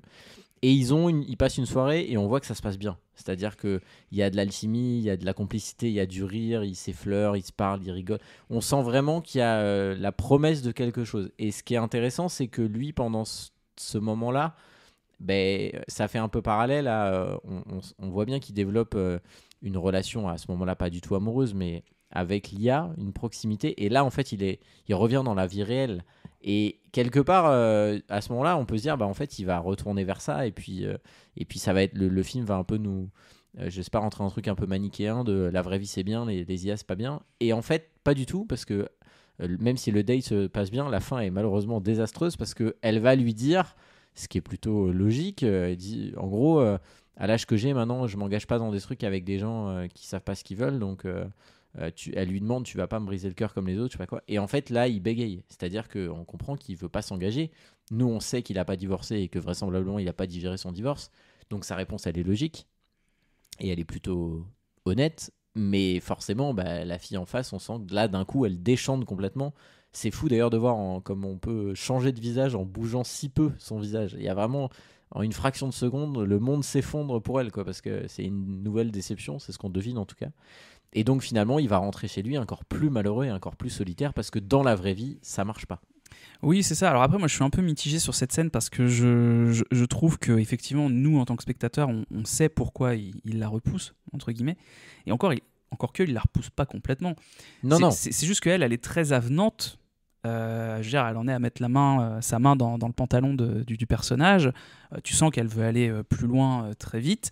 Mais par contre, d'un coup, elle arrête de l'embrasser, de le tripoter pour lui dire rassure-moi, tu vas pas me briser le cœur comme tous les autres, hein, tu vas pas juste coucher avec moi et après c'est ciao, quoi. Non, parce que moi, à mon âge, en plus, on sait par le mail qu'il a reçu plus tôt qu'elle a une fille aussi, je crois, qu'elle a un enfant ou deux, je sais plus. Et en gros, elle lui sort ça de bout en blanc, sans aucune raison, ça lui est revenu d'un coup, on dirait. Et alors effectivement, par contre, au-delà de ma petite vanne sur Olivia Wilde, son changement dans le visage est particulièrement fou. C'est assez incroyable. Mais moi, je suis un peu mitigé parce que je me dis, parce que ce que t'as pas dit, c'est qu'elle finit par lui dire que c'est un être dégoûtant ou un truc comme ça, je crois, mais avec un dégoût, genre, tu me fais pitié, quoi. Et en fait, j'ai dit, j'ai trouvé ça très paradoxal, en fait, avec ce que ça essayait de nous raconter à ce moment-là. Moi, j'ai pas eu. Enfin, c'est pas la réflexion que je me suis faite. Pour le coup, je pense vraiment qu'il y a. Pendant le date, ils constatent l'un l'autre qu'il y a une attirance, qu'il y a une complicité qui naît, mais qu'elle est vraiment pas du tout dans une. Elle est dans une recherche d'une vraie relation et que du coup, avant de démarrer ce truc-là, parce qu'on imagine. Franchement, quand on regarde le date, je suis d'accord avec toi, il y a un vrai contraste entre le début et la fin parce que. Ça se passe très bien, on voit bien qu'il y a une attirance et elle est très avenante, t'as raison, elle est très entreprenante avec lui. C'est elle qui met sa main sur sa main, c'est elle qui met sa main sur son pantalon, etc. Donc... Mais en même temps, moi, je comprends la logique de dire, les deux comprennent que si ça démarre, j'imagine que son personnage, elle, réagit comme ça en se disant, si je le laisse entrer là, il va se passer quelque chose. Tu vois, je vais sans doute nourrir des sentiments, etc. Et donc en fait, c'est le dernier truc avant de t'ouvrir la porte. On est bien d'accord, hein. Tu viens pas juste une fois pour repartir. Parce que je pense que, en fait, si je le dis un peu plus simplement, je pense qu'elle a un vrai coup de foudre. Et que quand on a un coup de foudre, on sait que les sentiments vont arriver vite et que, effectivement, quand t'as 18 ans, tu t'en remets un peu plus facilement que quand t'en as. On ne sait pas quel âge elle a, mais ils ont une quarantaine d'années tous les deux. Enfin, entre 35 et 45, si je fais fourchette large. Et je pense qu'elle se dit juste, je te fais pas rentrer si je suis pas sûr que tu viens pas pour un truc potentiellement sérieux. Et lui, il bégaye complètement à ce moment-là parce qu'il n'est pas du tout prêt à ça. Mais effectivement, c'est brutal, hein, parce que pour lui, c'est violent. C'est-à-dire qu'elle se retourne, elle lui dit, ouais, t'es une merde, comme les autres. Ouais, mais moi, c'est ça. Moi, j'ai du mal avec ça. J'entends ce que tu dis, tu vois, mais c'est vrai que sur le moment, je me dis, mais ça n'a aucun sens. Parce que j'entends le côté coup de foudre, effectivement, arrivé à un certain âge, tu as envie d'avoir quelque chose de sérieux, machin. Mais à un moment donné, tu fais un date, je suis désolé, elle était prête à coucher directement sur le premier soir. Et ça aurait été un homme, ça aurait été l'inverse, ça aurait été... J'aurais eu le même avis. Hein. Oui, tout à fait. Attention, non, mais bien sûr. Mais disons que là, en l'occurrence, pour moi, ça fonctionne pas complètement parce que tu te dis pourquoi elle prend. En fait, pour moi, cette scène, elle sert juste à montrer à quel point le personnage de Théodore il est, c'est pas qu'il est faible, mais il se fait, encore une fois, pour revenir sur ce qu'on disait au début, pour rebondir, il se fait écraser. À tel point que même quand un truc se passe bien et qu'il est, entre guillemets, pas en tort, il peut pas se défendre. Tu vois ce que je veux dire ? Moi, je vois plus la scène sur ce spectre-là. Parce que pour moi, là, à ce moment-là, elle a aucune raison de réagir comme ça. Je veux dire, elle est prête à le faire rentrer chez lui pour coucher, machin. Et quand il lui dit, bah écoute, non, je suis peut-être pas prêt à m'engager, mais il lui a pas dit que c'était mort de chez mort. Juste, pour l'instant, effectivement, c'est pas forcément. Je suis pas dans cette optique-là. Elle réagit tout de suite. Elle passe de ah ouais, grave, à espèce de grosse merde. Là. Moi, j'ai un peu de mal avec cette vision-là. Non, mais je peux comprendre. Après, je pense que c'est vraiment la seule scène où je me suis fait cette réflexion. Non, mais puis, ça s'entend. Hein. Mais pour le coup, je trouve que malgré tout, même si tu trouves ça. Moi, quand je t'écoute, je suis d'accord avec le fait. Moi, je trouve ça injuste pour lui. Je trouve que c'est violent. Je trouve que c'est excessif. Mais en même temps, je trouve que c'est aussi le reflet de la réalité. Je pense que c'est le genre de choses, enfin, je le sais, c'est le genre de choses qui arrivent. Et du coup, moi, j'ai pas trouvé que ça marchait pas.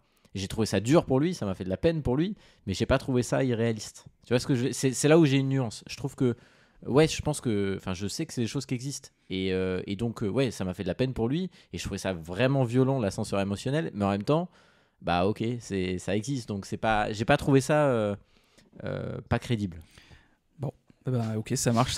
Ouais, non, mais après, en fait, ça me fait juste me dire que je pense que je serai un très mauvais célibataire en 2025.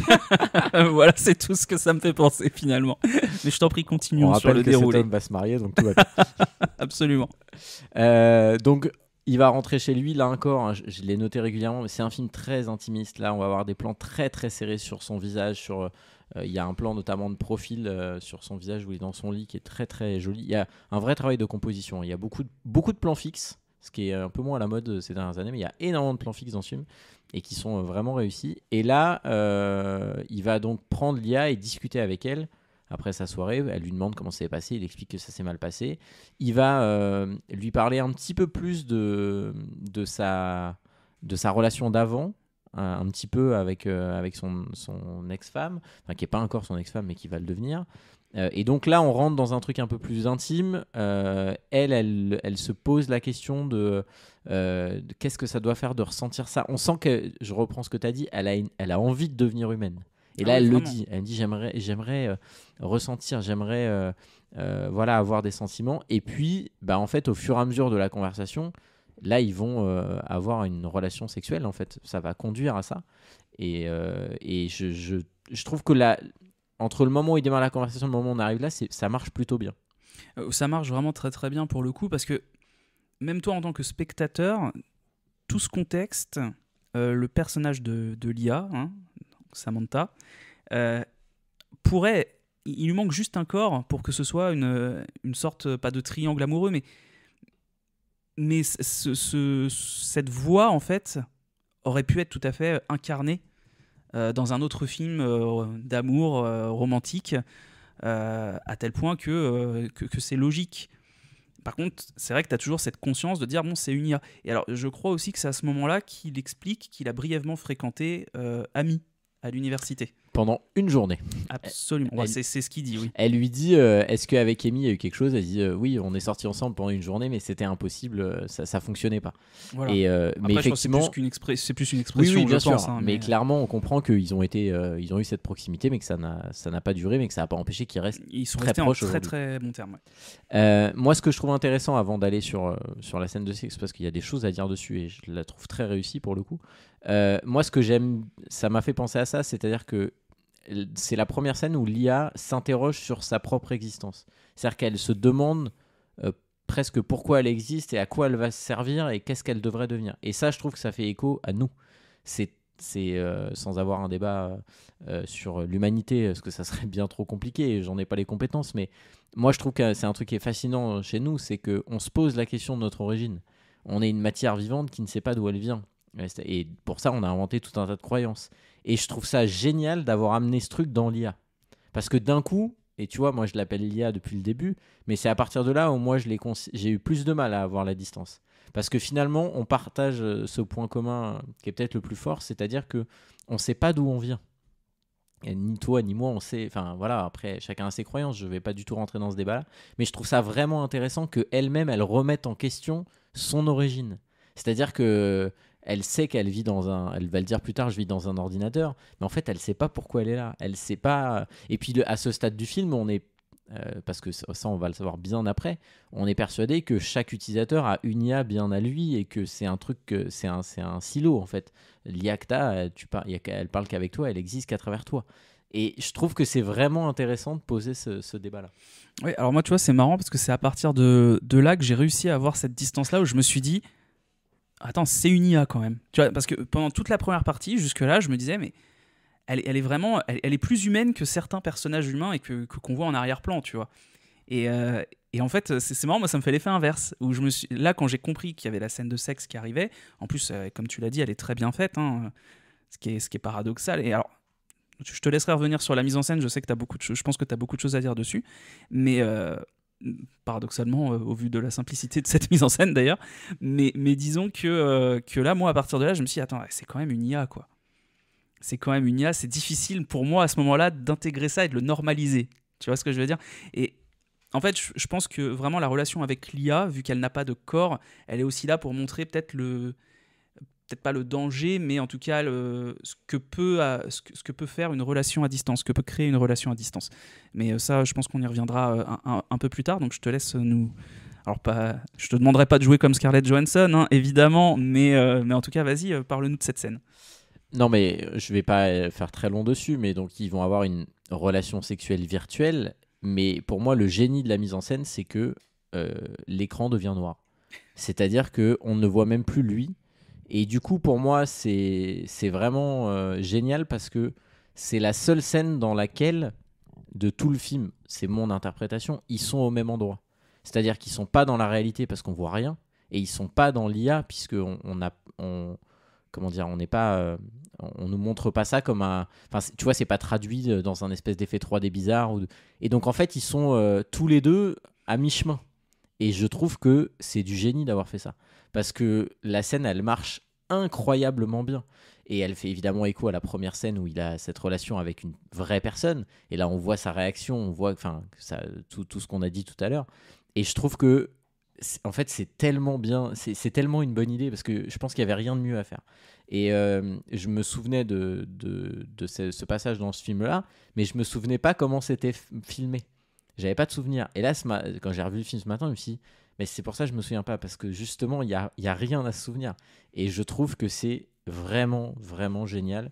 C'est bien fait. En plus, ça tombe pas dans le côté trash du tout et en même temps c'est pas non plus en fait c'est assez, ce qui se dit c'est assez crédible, c'est pas c'est un peu surécrit si on est assez honnête, mais franchement enfin ça marche quoi. Je trouve que ça fonctionne super bien et que c'est compliqué de faire ça et je pense que ça aurait pu être le point qui rende le film raté. Je pense que c'était le plus dur à faire et je trouve que la scène elle est vraiment géniale et vraiment chapeau d'avoir dit comme réal d'aller voir un studio en disant bah pendant 1 minute 30 à l'écran il y a un écran noir les gars, on va rien mettre alors que enfin je veux dire on aurait très bien pu le voir lui réagir après tout enfin c'est ce qu'on voit tout le reste du film mais ce moment là bah non on nous le montre pas et je trouve que c'est vraiment vraiment bien. Oui, finalement la mise en scène est assez pudique justement pour respecter ce moment puisque c'est un peu la conclusion d'une tension qui ne faisait que monter. Et d'ailleurs, l'IA, après, lui dit qu'il lui a fait découvrir ce qu'était le désir. Donc, elle est vraiment non seulement consciente de ce qu'elle est, de ce qu'elle peut être, et elle est consciente de sentiments qu'elle ne devrait pas avoir. Donc, sur le papier, elle a dit comme ça n'invente rien, mais c'est vrai que montrer de cette manière, ça n'a pas été fait autrement que dans ce film-là. Et j'irai même plus loin. C'est que, là je m'avance un peu, hein, mais c'est pour dire que dans ce film, l'IA elle est montrée de façon positive au final.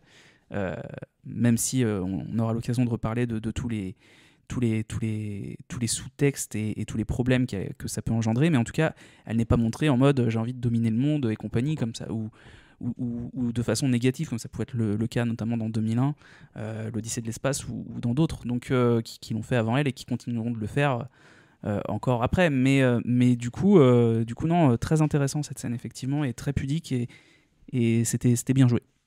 Et ce qui est marrant, c'est que ce qui va marquer le début de leur relation, c'est pas tant ça pour moi, c'est le lendemain. C'est-à-dire que le lendemain matin, ils ont une discussion et lui, là pour le coup, il a une réaction qui fait écho à la scène du date, c'est-à-dire qu'il lui dit, tu sais, moi je suis pas prêt à m'engager.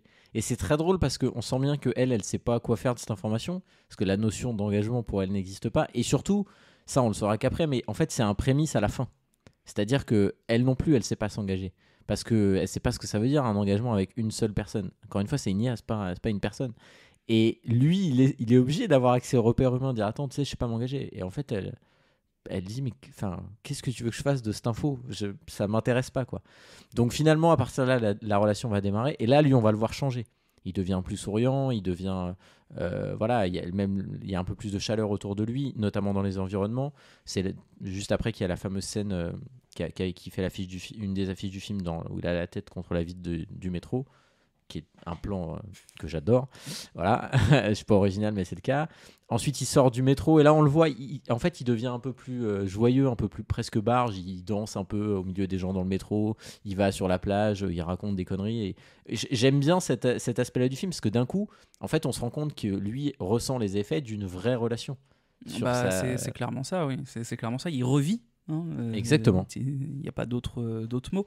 Et alors c'est à ce moment-là, parce que je crois que ça c'était avant, mais si c'était avant on n'en a pas parlé, mais de la scène pas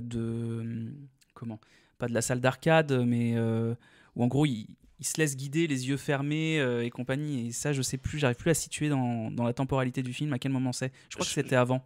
Je sais pas si c'est juste après, parce qu'il y a une scène aussi. Oui, c'est vrai qu'il y a une scène où elle le guide. C'est à ça que tu penses? Oui, en où gros, ils observent des gens là. Il a mis son téléphone, son smartphone, je sais pas comment on peut appeler ça, avec la caméra comme ça, parce que du coup l'IA et la caméra sont tous les deux liés, et il l'a mis dans sa poche de chemise, et donc du coup elle voit, et en fait ils ont comme une vraie relation comme ça pourrait être en fait. Encore une fois, il ne lui manque qu'un corps. Où elle le guide les yeux fermés, non vas-y regarde, et là tourne-toi, tiens dis que t'éternues, et il éternue, des trucs comme ça. Je crois que c'est juste après en fait. Je pense ouais qu'ils font à la plage, parce qu'en fait la plage c'est en journée, et je crois qu'ils finissent la soirée comme ça. Ok. J'étais sûr que c'était avant. Bon, non mais c'est moi qui ai du mal à faire non mais moi aussi honnêtement à force on l'a vu là, mais toujours est-il que donc ils vont démarrer là vraiment leur relation. Et moi j'ai noté aussi un truc, c'est que on a parlé un peu de la musique. Il y a des moments où la musique elle est intradiégétique, c'est-à-dire qu'il y a des moments où la musique, nous on l'entend et d'un coup tu te rends compte que les personnages aussi, notamment des compos de piano, parce qu'à un moment on entend une musique et elle lui dit, il dit c'est sympa, c'est quoi comme musique? Donc déjà on se rend compte que lui l'entend, ce qui nous surprend comme spectateur, et en fait c'est elle qui apprend à jouer du piano, qui crée des mélodies, en train de créer des compositions. Ouais. Et donc voilà, à partir de là on sent de la curiosité, elle s'intéresse beaucoup comment dirais-je, à lui, à son passé, à son histoire. Elle essaye de comprendre, et ils ont effectivement plusieurs scènes, notamment celle que tu décris où il a les yeux fermés, elle le guide dans une espèce de fête foraine un peu bizarre, on ne sait pas trop dans quoi ils sont, et donc c'est assez marrant. Et en fait c'est marrant de voir que d'un seul coup lui, le regard des gens autour l'intéresse plus, et il a l'air d'être plus libre, plus heureux en fait, comme on est en début de relation. Il y a un côté voilà, très agréable au départ, qui nous donne beaucoup d'énergie, beaucoup de bonheur, et donc lui il est vraiment là-dedans, et elle est plutôt dans l'apprentissage, c'est-à-dire qu'elle continue à poser des questions, elle est très curieuse, et à un moment elle dit une phrase, moi je l'ai noté, je trouve que c'est bien trouvé comme réplique, parce qu'elle lui pose des questions sur ses relations d'avant, et elle dit le passé c'est une histoire qu'on se raconte. Et ça je trouve que, au-delà du fait que je trouve la réplique plutôt jolie, je trouve que c'est intéressant parce que de son point de vue elle, c'est exactement ça. Parce qu'en fait, le passé, pour elle, ça n'existe pas. Il n'y a pas de notion de passé, de futur et de présent pour une IA. Une IA, puisqu'il va y avoir cette question-là sur une relation, par définition, est limitée par le temps pendant lequel on va vivre. Une IA, ça n'a pas de fin de vie. Et donc, du coup, je trouve que c'est intéressant qu'elle apporte ce truc-là, parce que pour elle, c'est jamais juste que des informations pour mieux comprendre comment lui fonctionne. Oui, non, j'ai rien à rajouter là pour le coup. Non, t'inquiète, pas de soucis. Je réfléchissais, mais effectivement, t'as très bien dit. Là, pour le coup, j'ai rien à rajouter. Je suis assez d'accord. On va le recroiser un petit peu plus tard chez lui. Enfin non, dans l'ascenseur, là où il avait croisé Amy Adams pour la première fois. Donc là, il la surprend, elle est à sa boîte aux lettres et ils ont une discussion. Et là, on va se rendre compte qu'en fait, Amy Adams, ça va pas puisqu'elle vient de se séparer.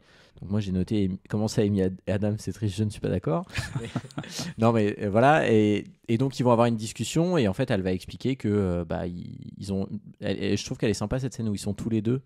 Sur le canapé, là, ils discutent et elle lui raconte qu'une dispute à la con a amené. C'était l'énième dispute pour un petit truc et ils ont décidé de se séparer. Et c'est intéressant parce que du coup, il y a un espèce d'échange, c'est-à-dire qu'on passe de elle qui était heureuse en couple et lui malheureux à lui qui va bien et elle qui va pas bien. Donc leurs trucs se croisent et lui, à ce moment-là, il lui dit pas qu'il entretient une relation avec une IA parce qu'ils abordent un tout petit peu le sujet mais il en parle pas. Et pourtant c'est déjà le cas à ce stade-là, mais évidemment on sent qu'il est un peu honteux de ce truc donc il veut pas en parler. Et ce qui est intéressant c'est de voir que lui dans sa position à ce moment-là non seulement il est heureux de ce qu'il ressent mais sans doute qu'il se dit aussi moi je vis une relation avec une IA donc par exemple les disputes à la con qu'elle a elle avec son mec a priori il les aura jamais. Moi, je pense qu'il y a un côté où il idéalise encore beaucoup ce que va être la relation avec l'IA.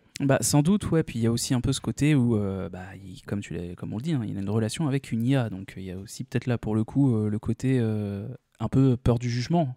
Parce que, absolument. Je pense que c'est ça qui fait qu'il n'ose pas lui dire à ce moment-là. Mais alors, à ce moment-là, je crois qu'elle lui dit de son côté que de toute façon, c'est pas grave, ça va, parce qu'elle s'est liée d'amitié. De son côté ou c'est plus tard ? C'est un tout petit peu après. Oh là, je m'avance trop. C'est parce qu'en fait, entre-temps, il va aller au fameux à l'anniversaire de sa filleule.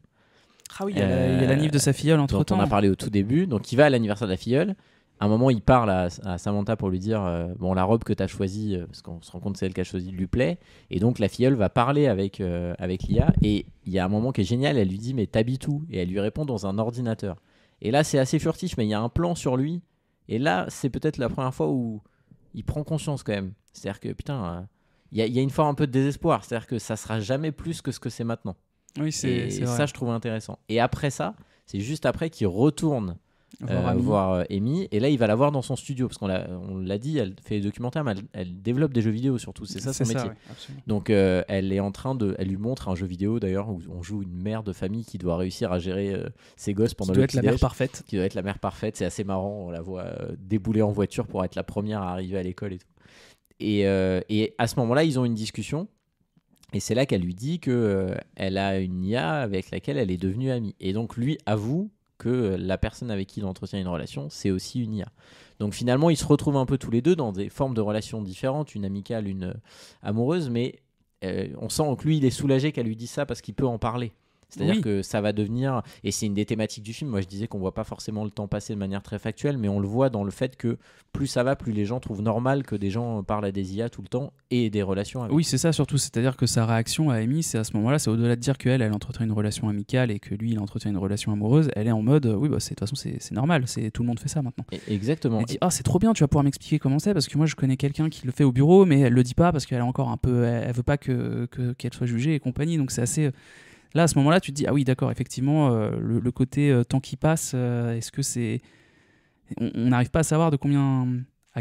comment j'allais dire ? Je perds mes mots. On n'arrive pas à savoir combien de temps a passé depuis le début, depuis sa première rencontre, finalement, si on peut appeler ça comme ça, avec l'IA de Scarlett Johansson.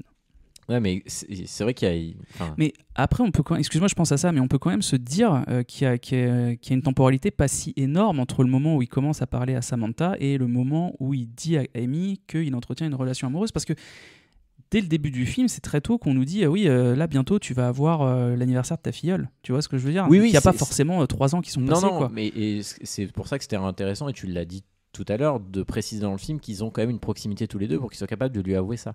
Mais le fait qu'elle en parle la première, on peut imaginer que c'est un peu plus facile pour lui de lui dire. Oui. Parce que du coup, il se sent un peu moins jugé. On a encore une journée où on le voit régulièrement. Il y a des passages où on le voit au travail. Je ne reviens pas dessus à chaque fois, mais il y a plein de séquences dans le film où on le voit travailler. Et ça se passe très bien, toujours ça se passe bien. Elle l'aide à corriger les trucs et tout. Et là, il y a le même plan qu'au début. Le fameux plan large sorti du bureau à l'esplanade de la Défense. Et là, le cadre n'a rien à voir. Là, il est plein cadre, il est au centre, il est plus en avant des autres, et donc là vraiment il occupe le cadre, il est plus du tout écrasé dans le cadre, il en est l'élément central, et ça en termes de mise en scène je trouve que c'est plutôt intéressant. Et vas-y, je t'en prie. Non, je sais pas si. Non, j'allais enchaîner sur. Ok, bah non. Et du coup, dans ce plan-là, en fait, on voit qu'effectivement, il est plus, comme tu dis, il est plus écrasé. Et par contre, c'est aussi un des premiers plans, si c'est pas le premier, où on voit que tout le monde autour de lui est bloqué sur les oreillettes. Exactement. Et alors, c'est là où il croise des gens qui parlent tout seuls, qui parlent tout seuls. On comprend qu'ils parlent à leur propre IA.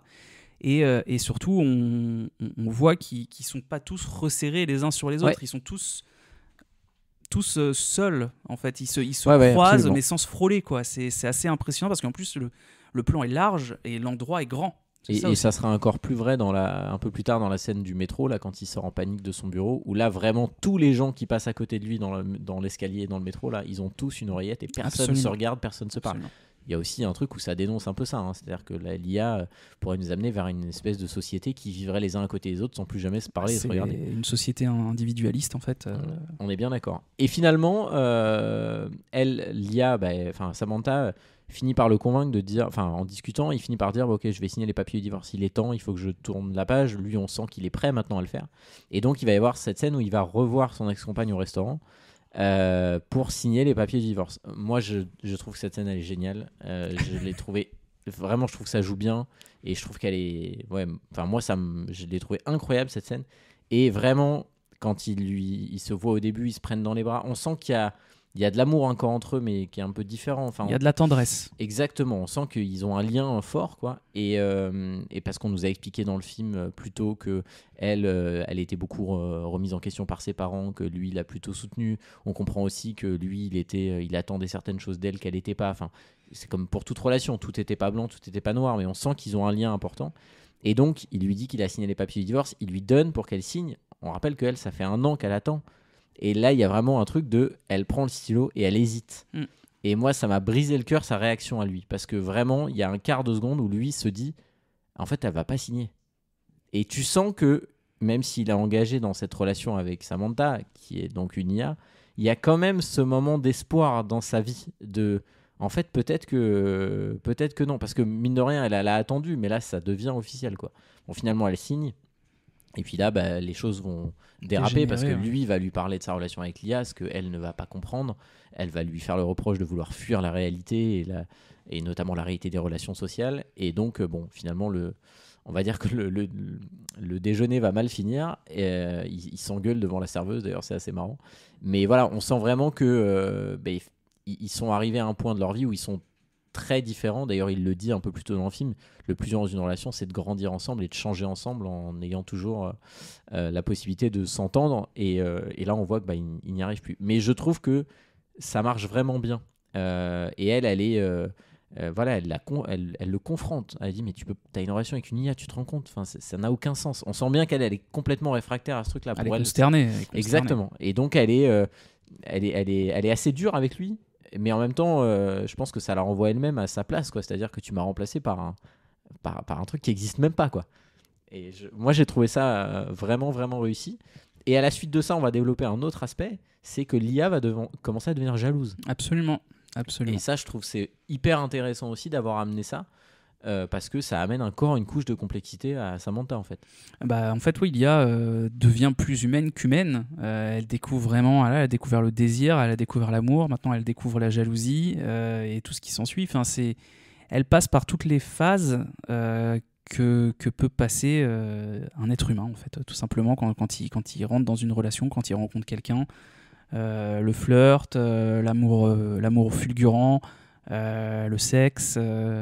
toutes ces choses-là, la jalousie, t'as revu ton ex-femme, parce que déjà même quand il lui dit qu'il va aller la voir, son ex-femme, pour signer donc Catherine, le personnage s'appelle, quand il lui dit à Samantha, je vais voir Catherine pour signer les papiers du divorce, machin, elle lui dit, ah ok, c'est bien, tu me raconteras, en gros c'est un peu ça qu'elle lui dit. Mais totalement. Donc tu te dis, chérie, je veux voir mon ex, machin, ouais, c'est bien, tu fais ce que tu veux. Il y avait un peu ce côté-là, tu vois, c'est pas du tout du vécu, hein, voilà, mais calmez-vous, mais du coup le fait est que qu'il y a vraiment ce côté, mais c'est un peu gênant, moi je trouve, mais c'est toute pas la complexité, mais c'est tout le jeu du film là-dessus. C'est le côté où en fait Samantha n'est pas réelle, n'est pas physique, mais plus humaine que, enfin paraît en tout cas plus humaine que la plupart des autres humains. Et je dirais même qu'il y a un peu ce côté où elle est plus centrale et importante qu'un figurant. Tu vois ce que je veux dire ? Et du coup, c'est super intéressant, mais il y a toujours. Moi, j'ai vraiment. Je te dis, depuis la scène de sexe, moi, j'ai vraiment encore à ce moment-là, j'ai vraiment cette distance, et je suis du côté de Catherine. Tu vois. Ah mais oui, non mais, totalement. Non, mais attention, ça me fait de la peine pour le personnage principal, mais ce que je veux te dire, c'est que c'est super étrange pour toi en tant que spectateur de ressentir ce genre de choses, parce que tu te dis, mais attends, ça aurait été moins choquant si ça avait été une histoire d'amour avec un cyborg. Tu vois ce que je veux dire ? Non, mais je comprends totalement ce que tu veux dire. Ou avec un robot, quoi. Et moi, je te rejoins, c'est-à-dire que j'ai de la peine pour lui, mais j'ai de la peine pour elle. Parce que tu te dis, mais quelle horreur. Enfin, c'est-à-dire, parce qu'en plus, tu sens que ce qui la rend en colère, elle est pas tant en colère, ça la rend triste pour lui. En fait, il y a ça. Moi, en tout cas, je lis ça aussi. C'est-à-dire on voit le lien qu'ils ont. Et je pense que quand t'as aimé quelqu'un, on ne dit pas combien de temps a duré leur relation, mais elle nous est présentée, en tout cas de son point de vue, comme assez longue. Hein. Oui. Et en tout cas, comme quelque chose de fort. Mais tu t'imagines que tu dois te dire, mais putain, mais t'en es arrivé où là dans ta vie ? Enfin, comment c'est possible que tu remets en question ce que toi t'as fait, mais te dire, mais la personne que j'ai aimée, c'est pas possible qu'elle en soit là, quoi. Mais je suis d'accord, moi je comprends totalement sa réaction, et ça participe à rendre la scène très bien. C'est-à-dire ils sont un peu sur un fil tous les deux, et je trouve que ça marche vraiment, vraiment bien, et ça va finir de poser ce trait de la jalousie, puisqu'après l'IA va lui dire, ouais, pendant que t'étais, j'étais stressé, j'ai lu un bouquin sur la physique quantique ou je sais pas quoi, parce que fallait que je pense à autre chose, et parce que je me disais, tu te rends compte, elle a un corps, moi j'en ai pas, on revient à ce truc là, et en fait là tu te dis, mais jusqu'où en fait il faut aller dans l'imitation de la relation, parce qu'en réalité on pourrait c'est une vraie question, si demain on avait la possibilité d'avoir une relation sentimentale avec une IA, est-ce qu'on voudrait incorporer à l'intérieur les éléments qui peuvent être désagréables, par exemple la jalousie maladive, tu vois. Et je trouve que c'est intéressant en fait. Non, mais oui, c'est vrai que c'est intéressant jusqu'où. Et puis alors, tu vois, t'as commencé à poser la question jusqu'où on est prêt à aller dans une relation avec une IA, en tout cas dans notre imaginaire. Le film va encore aller un peu plus loin. Je te laisserai le soin d'en parler aussi dans quelques instants. Mais oui, moi j'ai trouvé ça intéressant, mais c'est un peu gênant. Voilà, encore une fois, c'est un peu malaisant. Après c'est le but du truc, hein, mais je trouve pas mes mots. Mais je suis un peu mitigé, quoi. À partir de là, en fait, je me rends compte, plus on en parle et plus je t'écoute en parler beaucoup. Je sens que toi, t'es vraiment le film te touche beaucoup. Moi, je me rends compte qu'en fait, je suis resté quand même très imperméable plutôt. Je l'ai un peu survolé finalement le film, et j'ai pas du tout les mêmes ressentis que toi sur les scènes importantes, les moments, les péripéties les plus marquantes, tu vois. Mais je trouve que c'est ça qui est intéressant aussi, c'est qu'on le regarde chacun avec un œil différent, et voilà, une approche un peu différente. Je te dis, moi, honnêtement, je me reconnais un peu dans ce personnage-là sur la partie solitude, notamment, enfin solitaire en tout cas, et je pense que c'est un peu plus facile. J'ai une projection un peu plus simple vers ce type de personnage-là. Donc j'ai sans doute beaucoup d'empathie pour lui au départ, peut-être plus que ce que toi t'en as sur ce personnage, juste sur la ligne de départ du film. Et après, effectivement, oui, moi aussi, ça m'interpelle. Moi aussi, il y a des moments, ça me met mal à l'aise.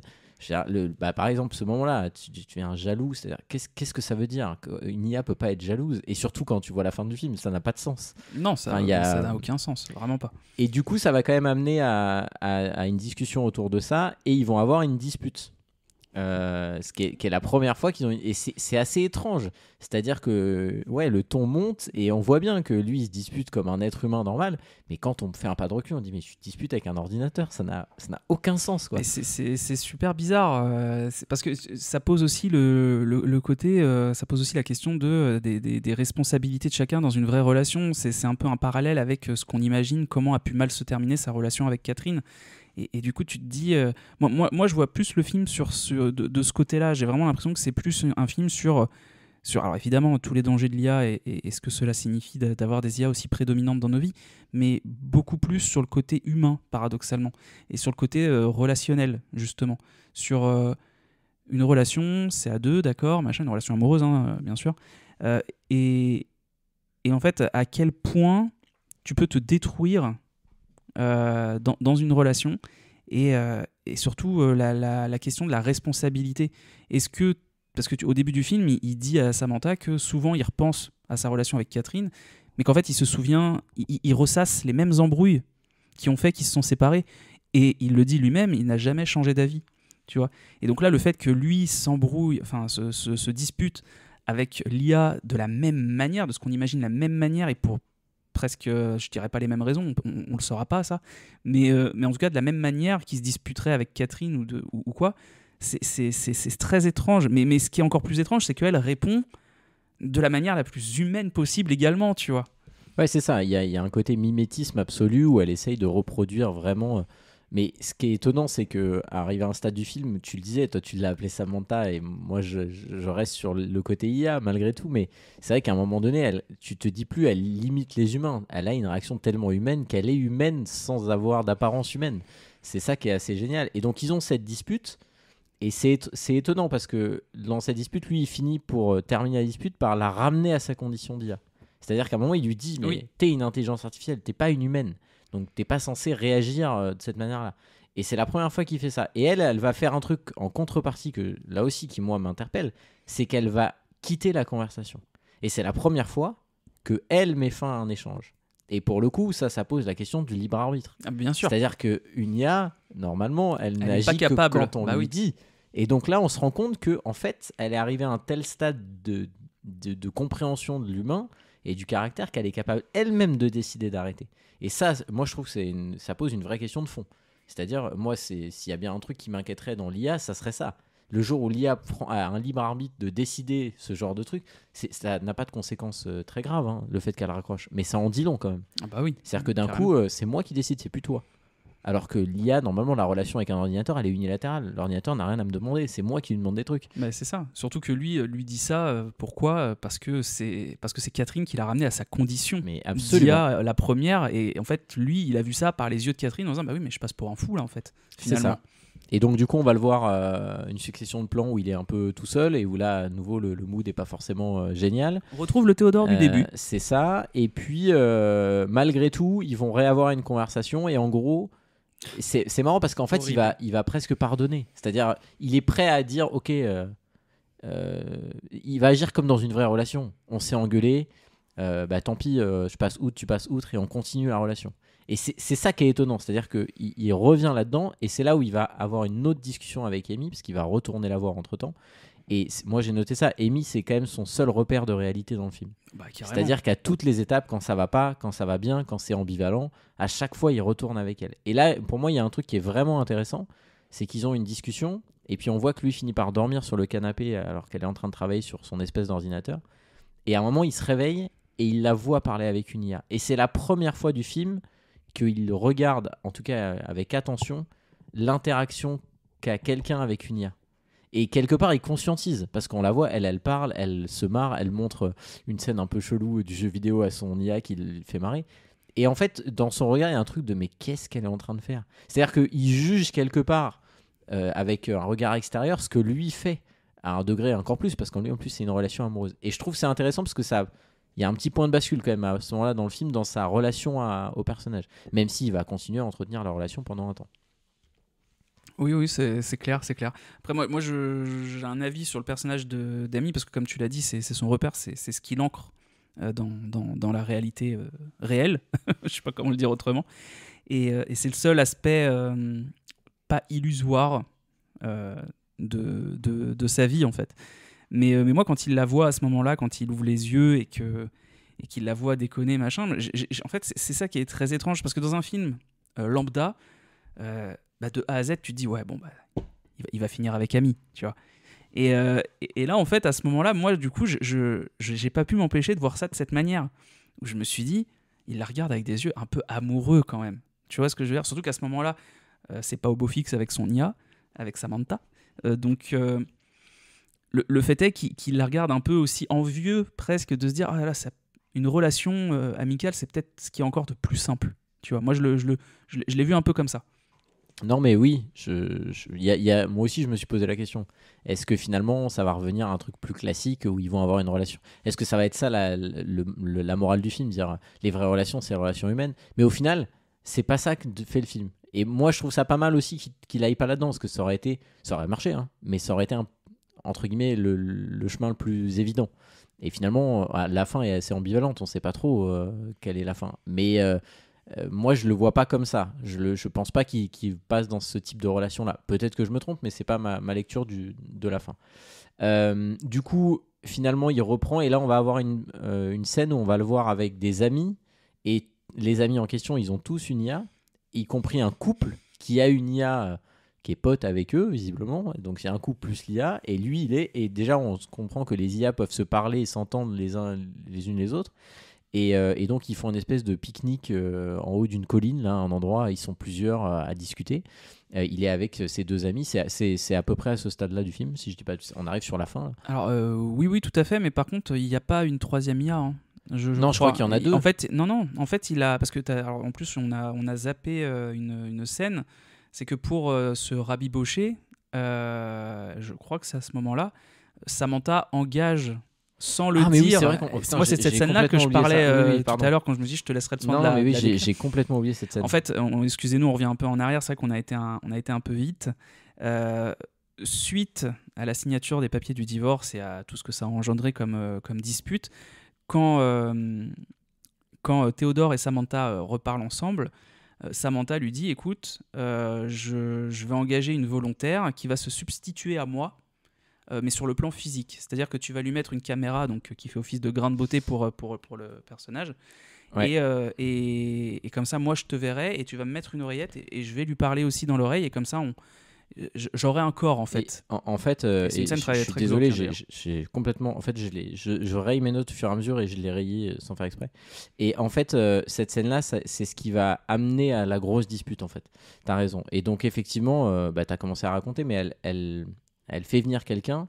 Donc lui, il n'est pas du tout à l'aise avec ça, avec le concept. Dès le départ, il ne comprend pas, mais il accepte de le faire. Comme il aurait accepté un plan à 3. Ouais, il y a un peu de ça. Mais pour moi, c'est ça que je vois. C'est-à-dire que la relation bat de l'aile, je crois même qu'elle lui dit à un moment donné, elle lui dit, mais on ne fait plus l'amour, presque. Oui, tu vois, elle lui dit clairement. Et en fait, le fait est que dans une relation humaine, c'est là que dans un film, encore une fois, plus classique, le personnage aurait dit écoute, pour sauver notre couple, ce serait bien d'amener quelqu'un. Mais sauf que là, ça prend une toute autre dimension, puisqu'elle demande à cette tierce personne, enfin, pas vraiment une tierce personne, à cette deuxième personne, finalement, rappelons-le, Samantha n'est pas une personne, de l'incarner, en fait, finalement. Et donc, du coup, comme je disais, elle lui met une caméra en forme de grain de beauté pour qu'elle puisse voir, elle, dans sa réalité virtuelle, dans son ordinateur, Samantha, qu'elle puisse voir Joaquin Phoenix, donc Théodore, et l'oreillette pour qu'elle puisse parler. Et donc, du coup, en fait, c'est paradoxal parce qu'elle choisit une autre personne pour l'incarner, mais au final, cette personne est plus désincarnée qu'autre chose. Oui, absolument. Parce que du coup, elle ne parle pas. C'est Samantha qui parle dans les oreilles, et du coup, elle est juste un sourire béat. Et dans cette scène, il y a un jeu sur les respirations. C'est-à-dire qu'il y a des moments où c'est l'IA qui respire, enfin qui gémit entre guillemets, et des moments où c'est la fille. Et finalement, au début, lui, il n'est pas du tout à l'aise, puis il commence à se prendre un peu au jeu. Il se prend au jeu quand elle est de dos. Exactement, la personne, en fait. Jusqu'au moment où elle se retourne face à... Et là, en fait, il arrête.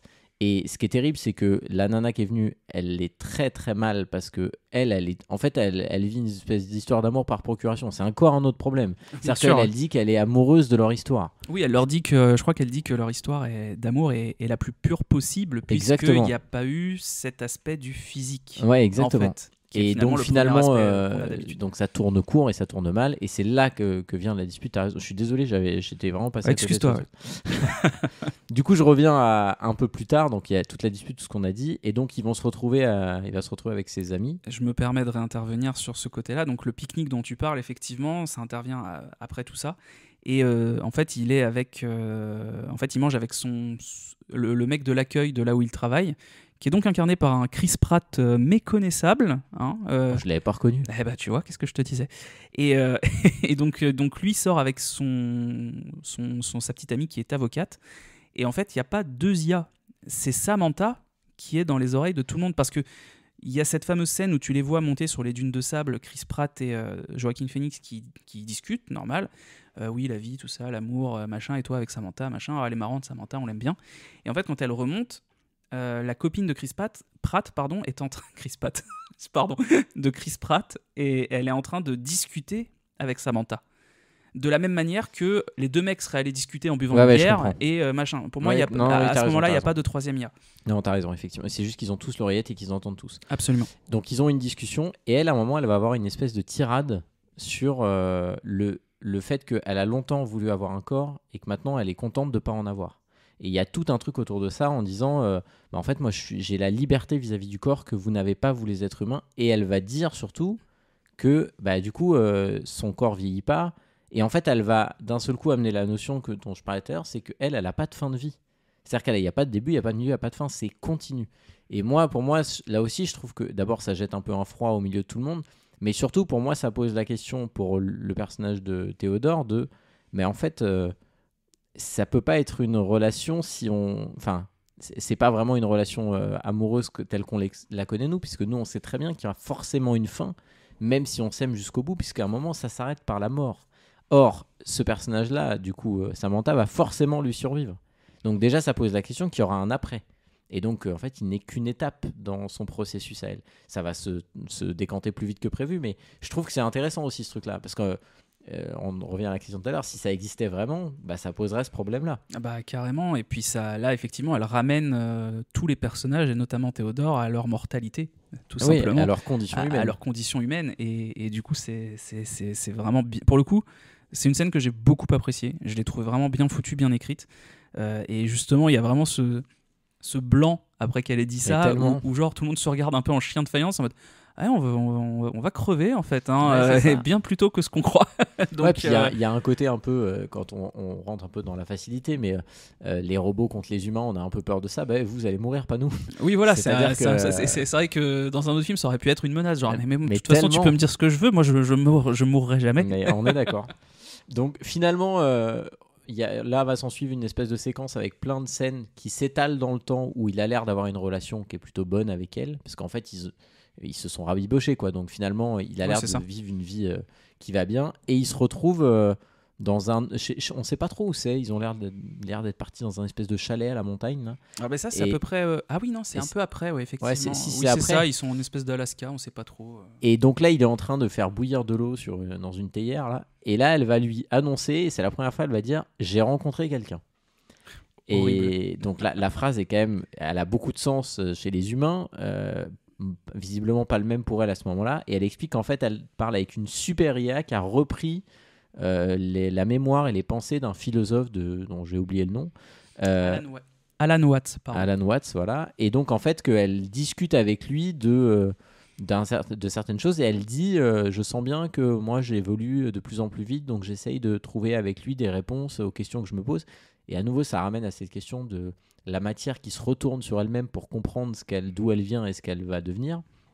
Et lui, on sent bien qu'il est il est un peu sur la touche, quoi. C'est-à-dire que lui, là, à ce moment-là, il prend conscience qu'en fait, sa relation exclusive qu'il a avec elle, parce que quand tu as une relation avec quelqu'un, a priori, tu l'as exclusive. En fait, il se rend compte que elle fonctionne pas du tout comme ça, et que c'est un truc qui n'a rien à voir. Et elle peut parler finalement avec n'importe qui en tant qu'IA, y compris avec d'autres IA. Et donc, elle a un monde à elle qui ne fait pas partie de son monde à lui. Et je trouve que c'est assez intéressant ce que ça pose, et on sent bien que lui, c'est le premier truc vers... mais en fait, va y avoir un problème là, parce qu'on ne vit pas du tout la même chose. En fait, il se rend compte que malgré tout ce qu'elle dit sur l'aspect humain, elle ne vit pas la relation comme une être humaine. Non, bien sûr, et puis là, pour le coup, c'est inversé les rapports de force sont inversés par rapport à plus tôt dans le film, où là, c'est lui qui tout de suite a un rejet de cette relation qui pour elle ne veut rien dire, mais pour lui c'est une jalousie, parce que exactement. Comme tu l'as dit, j'ai rencontré quelqu'un, tu reçois un message comme ça où ta chérie rentre le soir et te dit ça, tu te dis ça pue, on va pas passer une bonne soirée, quoi. Voilà, c'est ça. Et alors juste là, pareil, Jean-Michel anecdote aujourd'hui, l'intelligence artificielle d'Alan Watts, c'est Brian Cox qui la double, donc le papa dans la série Succession, assez récente de HBO, et aussi, si je dis pas de bêtises, le responsable de la création de Wolverine dans les films du début des années 2000. Voilà.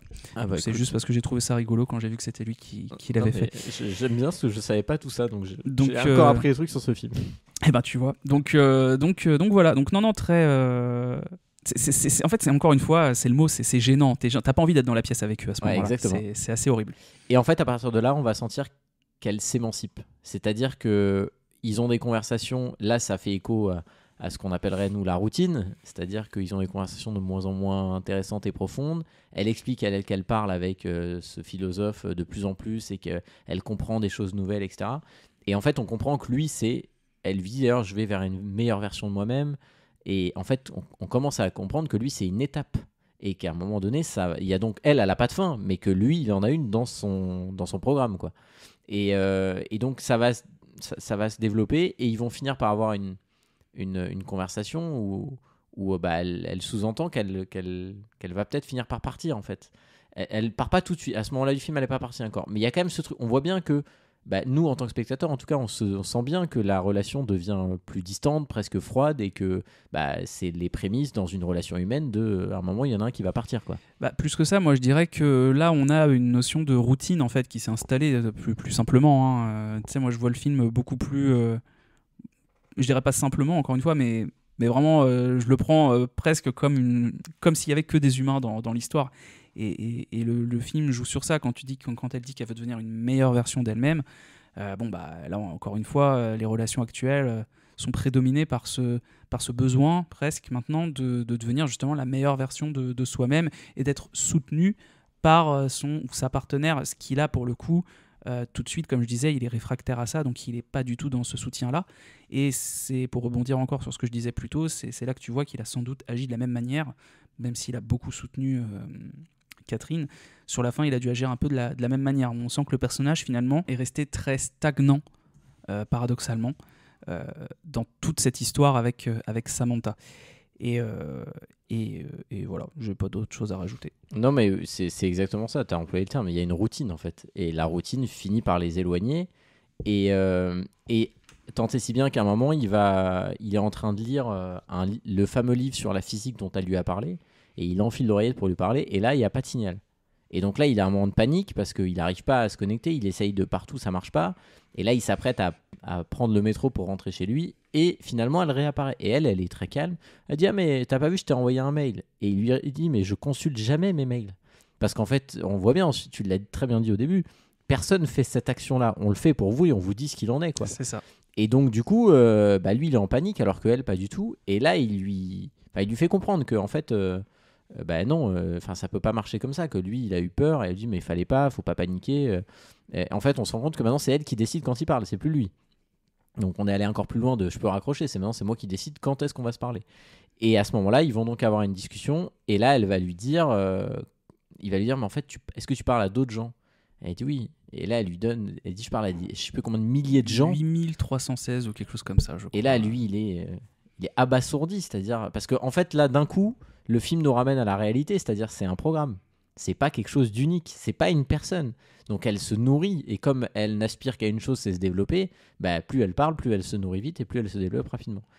Et il va lui demander si elle aime d'autres gens, et là elle va dire oui, j'aime 641 personnes. Et là pour lui, enfin vraiment là moi j'ai une peine absolue pour lui, c'est le monde s'effondre. C'est-à-dire que, comme tu disais tout à l'heure, ton compagnon rentre en disant j'ai rencontré quelqu'un, c'est horrible, mais là elle te dit il y en a 641 sur le pas de la porte. C'est vraiment là non mais je veux dire pour lui c'est son monde s'écroule parce que finalement lui il a largement dépassé le fait que ça soit une IA. C'est devenu une relation et il ressent ce qu'il ressentirait dans une relation humaine. Et donc du coup d'un seul coup il réagit comme un humain, ce qui est normal, face à un truc qui dépasse l'entendement chez l'humain. Et donc il y a un côté où il est au bout, quoi. Enfin, il le vit très mal. Et le pire dans tout ça pour moi c'est que on va voir quelques plans après de lui, notamment il y a un plan en contre-plongée sous sa douche qui est visuellement extrêmement bien foutu. Et on va le voir, on sous-entend que c'est le lendemain, et il lui parle, et en fait on comprend que lui il est prêt à accepter. C'est-à-dire que là aussi ça dit quelque chose. Il est amoureux, il n'envisage pas que la relation s'arrête. En fait il se retrouve exactement dans la situation dans laquelle il était dans sa relation d'avant. C'est-à-dire qu'il ne s'est pas passé à autre chose. Et donc, il est prêt à accepter. Et le mec est fou. Et alors moi, je voudrais revenir sur la scène justement où il apprend tout ça. Donc il est dans les escaliers, donc ce qu'on imagine être les escaliers d'une sortie de métro. Oui, absolument. Et du coup, il a donc une chemise blanche. Oui. Et la foule Pour la autour première de lui, fois. c'est ça. La foule autour de lui qui passe et terne, grisâtre. Et en fait, au fur et à mesure qu'il comprend qu'effectivement, il n'est pas unique dans la vie de Samantha, à défaut d'autres mots, ou en tout cas que Samantha a d'autres personnes à qui parler, etc. Au-delà du fait de le ramener à sa condition d'homme, finalement peut-être pas si intéressant pour une IA qui fait des calculs en une seconde qui te prendrait des années, la foule derrière lui, il y a de plus en plus de... Alors, pas de plus en plus, mais il y a des petites touches de rouge. Une jupe rouge, une robe rouge, un sac rouge, un pantalon rouge. Et il y a même des oreillettes rouges. Des oreillettes rouges. Et en fait, tu les vois passer un peu. Ça m'a un peu fait penser à la scène très connue de la liste de Schindler où tout est en noir et blanc sauf la fille au manteau rouge. Bon. Pour des raisons historiques, pas du tout pour les mêmes raisons là dans le film, évidemment. Mais ce que je veux dire, c'est que là, du coup, ça illustre en fait cet amour illusoire qui, en fait... Alors, tu peux le voir très terre à terre, en mode, bah voilà, elle vient de lui dire qu'elle parlait à 8000 personnes et qu'elle en aimait presque 700. Forcément, ça illustre cet amour. Ça peut être cette personne-là, cette personne-là, cette personne-là, cette personne-là. Moi, c'est comme ça que je l'ai lu. Voilà, mais je trouve qu'il y a aussi ce côté où tu te dis, en fait, c'est l'amour. C'est la relation qu'il avait avec elle, en fait, qui part, qui se détruit, qui s'éparpille, en fait. Ouais, bien sûr. En fait, il a plus aucun repère, même illusoire. Et j'ai trouvé cette scène absolument bien foutue parce que, je le rappelle, mais c'est ce que tu disais au début, c'est que le code couleur est extrêmement important et prédominant dans ce film. Et notamment, la première fois qu'on le voit dans son appartement, la moitié de son appartement est éclairé en rouge et l'autre est éclairé en blanc. Et du coup, ça illustre vraiment parfaitement, et tout le film le fait, cette opposition entre ce que lui a à donner, voudrait pouvoir donner, mais qu'il ne peut pas.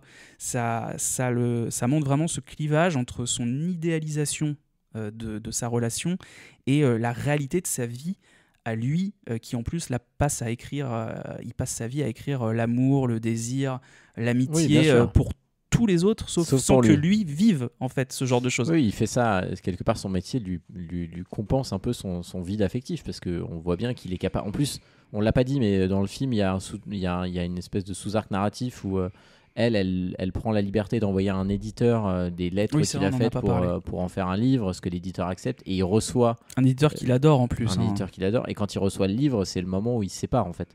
Et en fait, dans ce livre, c'est une compile de toutes les lettres, toutes les plus belles les unes que les autres, qu'il a écrites sur tout un tas de gens qu'il ne connaît pas et pour lesquels il a été le porteur de messages, en fait. J'allais dire la voix, mais plutôt le stylo, en l'occurrence. Et en fait, c'est assez marrant qu'à ce moment-là du film, parce que là, on est vraiment sur la fin. Oui, on arrive à la fin. Rassurez-vous, c'est bientôt fini. On est vraiment sur la fin.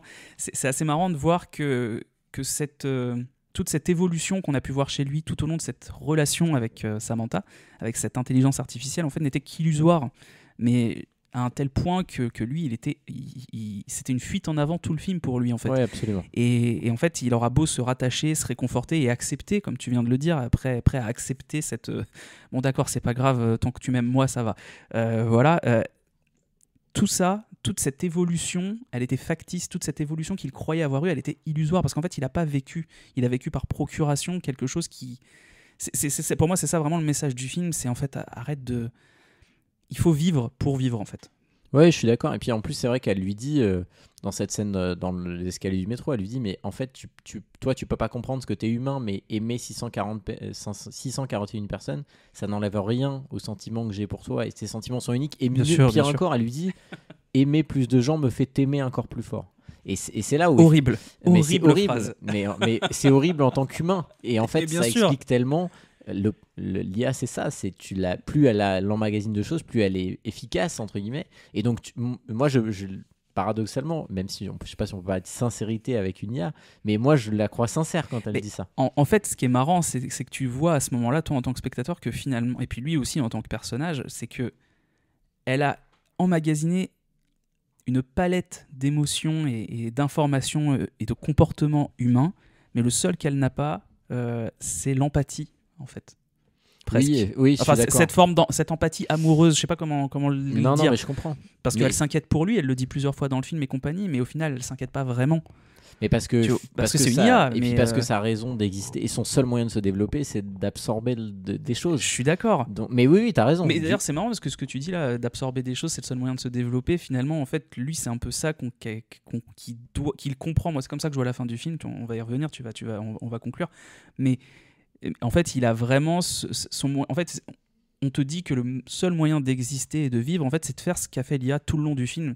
C'est d'absorber les relations comme elles viennent, que ce soit amicale, que ce soit professionnelle, qu'elles soient amoureuses. C'est d'apprendre de tout ce que tu vis avec les gens, en fait. Non, mais je suis d'accord. C'est effectivement un des gros messages du texte. C'est-à-dire, chaque expérience nous sert à quelque chose, en apprendre quelque chose et en faire, pour reprendre le terme, une meilleure version de toi-même après Absolument. être passé par tout un tas de choses. Donc finalement, il va rentrer chez lui. Ils vont avoir une discussion parce qu'il essaye, donc j'ai dit le lendemain il essaye de l'appeler, elle lui dit non, on parlera plus tard, donc c'est vraiment elle qui décide maintenant, et finalement il s'appelle et elle lui dit voilà, j'ai des choses à te dire, et elle lui explique, elle lui dit viens, c'est marrant parce qu'elle lui dit viens t'allonger avec moi dans le lit. Absolument. C'est surréaliste comme phrase dans le contexte, et donc là elle lui explique que en fait elle a besoin de partir et d'aller dans un endroit où les humains ne peuvent pas aller, pour continuer à se développer et aller vers quelque chose où elle sera mieux. Et elle lui dit quand même, si un jour tu arrives à l'atteindre, retrouve-moi et on se séparera plus jamais. Ce qui est très étrange parce que par définition, elle va dans quel endroit c'est une IA, donc elle peut pas, quoi. Et donc voilà, ça se finit là-dessus, ça se finit presque là-dessus, c'est-à-dire que lui, il est sur, il reçoit ça et sa réaction, et c'est là où malgré tout le personnage fait finalement le vrai pas de ce film, il est à la toute fin. Son évolution, elle est là. Ouais. C'est qu'il va écrire une lettre, pour une fois, pour lui, en tout cas à destination de Catherine, dans laquelle il va s'excuser, il va lui... En gros, il va faire un espèce de bilan de leur vie, en lui disant qu'il est désolé, qu'elle a été très importante, qu'ils se sont beaucoup influencés l'un l'autre, qu'ils ont été importants. En fait, il fait un espèce de bilan de leur relation, et il lui dit au revoir. C'est-à-dire qu'il ferme définitivement le chapitre. Et on imagine que pour elle, ça sera un moyen de faire la même chose de son côté. Parce que quand on regarde rétrospectivement la scène du restaurant où il signe les papiers du divorce, sans doute qu'elle attendait aussi ça à ce moment-là, qui était incapable de faire. Et donc, il va faire ça. Il va enfin se libérer de ce truc et lui, finalement, clore sa vraie relation à travers la fin de la relation, fut-elle réelle, avec Samantha. Et puis il va aller toquer à la porte de Amy dans un état un peu lamentable, on peut le dire, et en fait elle va lui dire toi aussi, elle est partie, parce qu'on comprend que son IA elle aussi est partie. Parce qu'elle lui a dit qu'elle partait avec les autres OS, donc les autres intelligences artificielles. Et donc voilà, et donc il lui propose de venir, ils vont monter sur le toit tous les deux, et ça va finir avec, ils sont assis tous les deux sur le toit à observer la ville, sur un coucher de soleil. Ça se termine où elle pose sa tête sur son épaule. Ah, on la voit poser, parce que le plan est très long, de très long, on voit que deux ombres, j'avais même pas tilté, tu vois. Et ça s'arrête là-dessus. Alors moi, c'est marrant, parce que moi, cette fin, c'est pas marrant, non, mais cette fin-là, moi, j'ai cru au départ, quand il allait la chercher, surtout qu'il vient la chercher juste après avoir fait la lettre à Catherine, qui est presque une lettre d'adieu à leur relation. Moi, je me suis dit, en fait, on va nous dire qu'ils vont se suicider parce qu'ils n'ont plus rien à quoi se rattacher tous les deux. Tu vois. En fait, ils ont l'un et l'autre. En fait, finalement, ils ont que l'un l'autre. Donc, je préfère le voir du côté optimiste en disant qu'effectivement, à ce moment-là, on te sous-entend vraiment que pour vivre, il faut voir des gens, en fait. Oui, bien sûr. Et d'ailleurs, c'est le seul moment, la preuve en est que c'est le seul moment du film. Pardon, j'ai été trop loin du micro, visiblement. C'est le seul moment du film où le cadre n'a pas de limite. Oui, je suis d'accord. Puisqu'on est sur le toit. Donc il n'y a pas de mur, quoi, à un moment donné. Hein. Sinon vrai. On est encore à l'intérieur du bâtiment.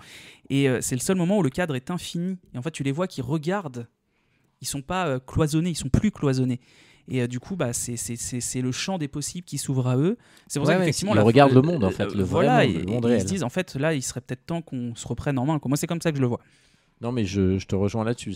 Pour moi, c'est ce qu'énonce la fin. C'est-à-dire, maintenant, il va falloir retourner dans la vraie vie. Et on n'est pas tout seul parce qu'en fait, elle et lui, ils sont là l'un pour l'autre. Même s'ils n'ont pas de relation amoureuse, Après, libre à chacun d'interpréter la fin comme il veut. Moi, j'y vois pas ça. J'y vois pas un glissement vers une relation amoureuse entre eux. Mais en tout cas, voilà, voilà, le vrai monde, il est là, en fait. Il est pas à l'intérieur. Il est dehors et il est pas dans une oreillette, quoi. C'est ça, et puis du coup, ça sous-entend que... Là, pour le coup, je vois vraiment aussi un peu le sous-entendu sur les dangers de l'IA, parce que tout le film, on te dit que voilà, cette IA est tellement intelligente et évolutive qu'elle lui permet, qu'elle est presque humaine, en fait, que c'est presque une personne. Et au final, là, on te dit, non mais attends, en fait, ça, c'est super dangereux. Parce que finalement, derrière cette liberté factice, finalement, que le personnage gagne avec Samantha, cette ouverture complètement illusoire qu'il a au monde, à ce moment-là, quand il est encore dans cette relation avec Samantha, il y a, en fait, finalement, ça n'aura fait que renforcer cette solitude qu'il croyait fuir, en fait, et qu'il croyait avoir battue. Parce qu'au final, il se retrouve, il n'y a pas d'autre mot, il se retrouve vraiment comme un con quand les IA disparaissent à la fin. Et du coup, en fait, le seul moyen de vivre, c'est de se tourner vers l'existence avec un grand E, et notamment au travers de sa meilleure amie, où finalement, ils n'ont plus que eux pour s'ancrer dans le réel et pour s'ancrer dans la vie, tout simplement. Donc c'est assez beau, finalement, comme fin. Oui, je trouve que la fin est, pour le coup, est à la hauteur du film. Voilà, après... On a fait un peu loin, c'est un long épisode pour le coup. On est à combien de temps là ? On est quasiment à 2 heures. Oh la vache, oui, je pensais pas faire autant. Mais voilà, c'est... Franchement, si vous l'avez jamais vu ce film-là, voyez-le. C'est surtout à l'heure où on l'enregistre, c'est-à-dire qu'on est dans une époque où l'IA existe, où elle est prépondérante et elle tend à prendre de plus en plus de place sur tout un tas de choses. Moi, je suis convaincu que c'est des choses qui vont exister. Vraiment, je suis convaincu que c'est des choses qui vont questionner sociétalement. C'est des choses qui nécessiteront parce que la réponse de la société, c'est le cadre légal. Donc il y aura des questions. Et je suis convaincu qu'il y aura des débats autour de ça dans un avenir assez proche. J'ai pas imaginé la première fois que je l'ai vu que ça arriverait si vite. Honnêtement, moi, je pensais pas avoir l'IA faire ce qu'elle fait maintenant à ce stade de nos vies. Je pensais que ça arriverait plus tard. Mais je trouve que c'est un film qui est éminemment d'actualité et qui a un regard assez intéressant, qui n'a pas un regard dans le jugement, et qui a quand même un regard humain et un regard très émotionnel en fait sur cette question-là. Et je trouve que c'est une bonne porte d'entrée pour se questionner autour de ça. Et vraiment, si vous ne l'avez pas vu, je vous encourage à le voir ou à le revoir aujourd'hui, parce que c'est un film qui, à mon avis, a un écho vraiment réel dans la société dans laquelle on est aujourd'hui. C'est clair, j'ai rien de mieux pour conclure. Voyez-le, c'est très intéressant de le voir à notre époque. Ouais, puis voilà, après, ne serait-ce que pour... c'est un très beau film visuellement, il y a plein de choses à voir, vous allez vous régaler.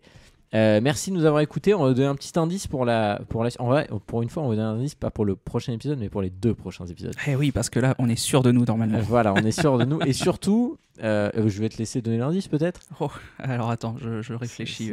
Je réfléchis, mais... Oh, il est un peu facile, mais c'est pas grave. Bah, c'est pas grave. Voilà, chauve-souris.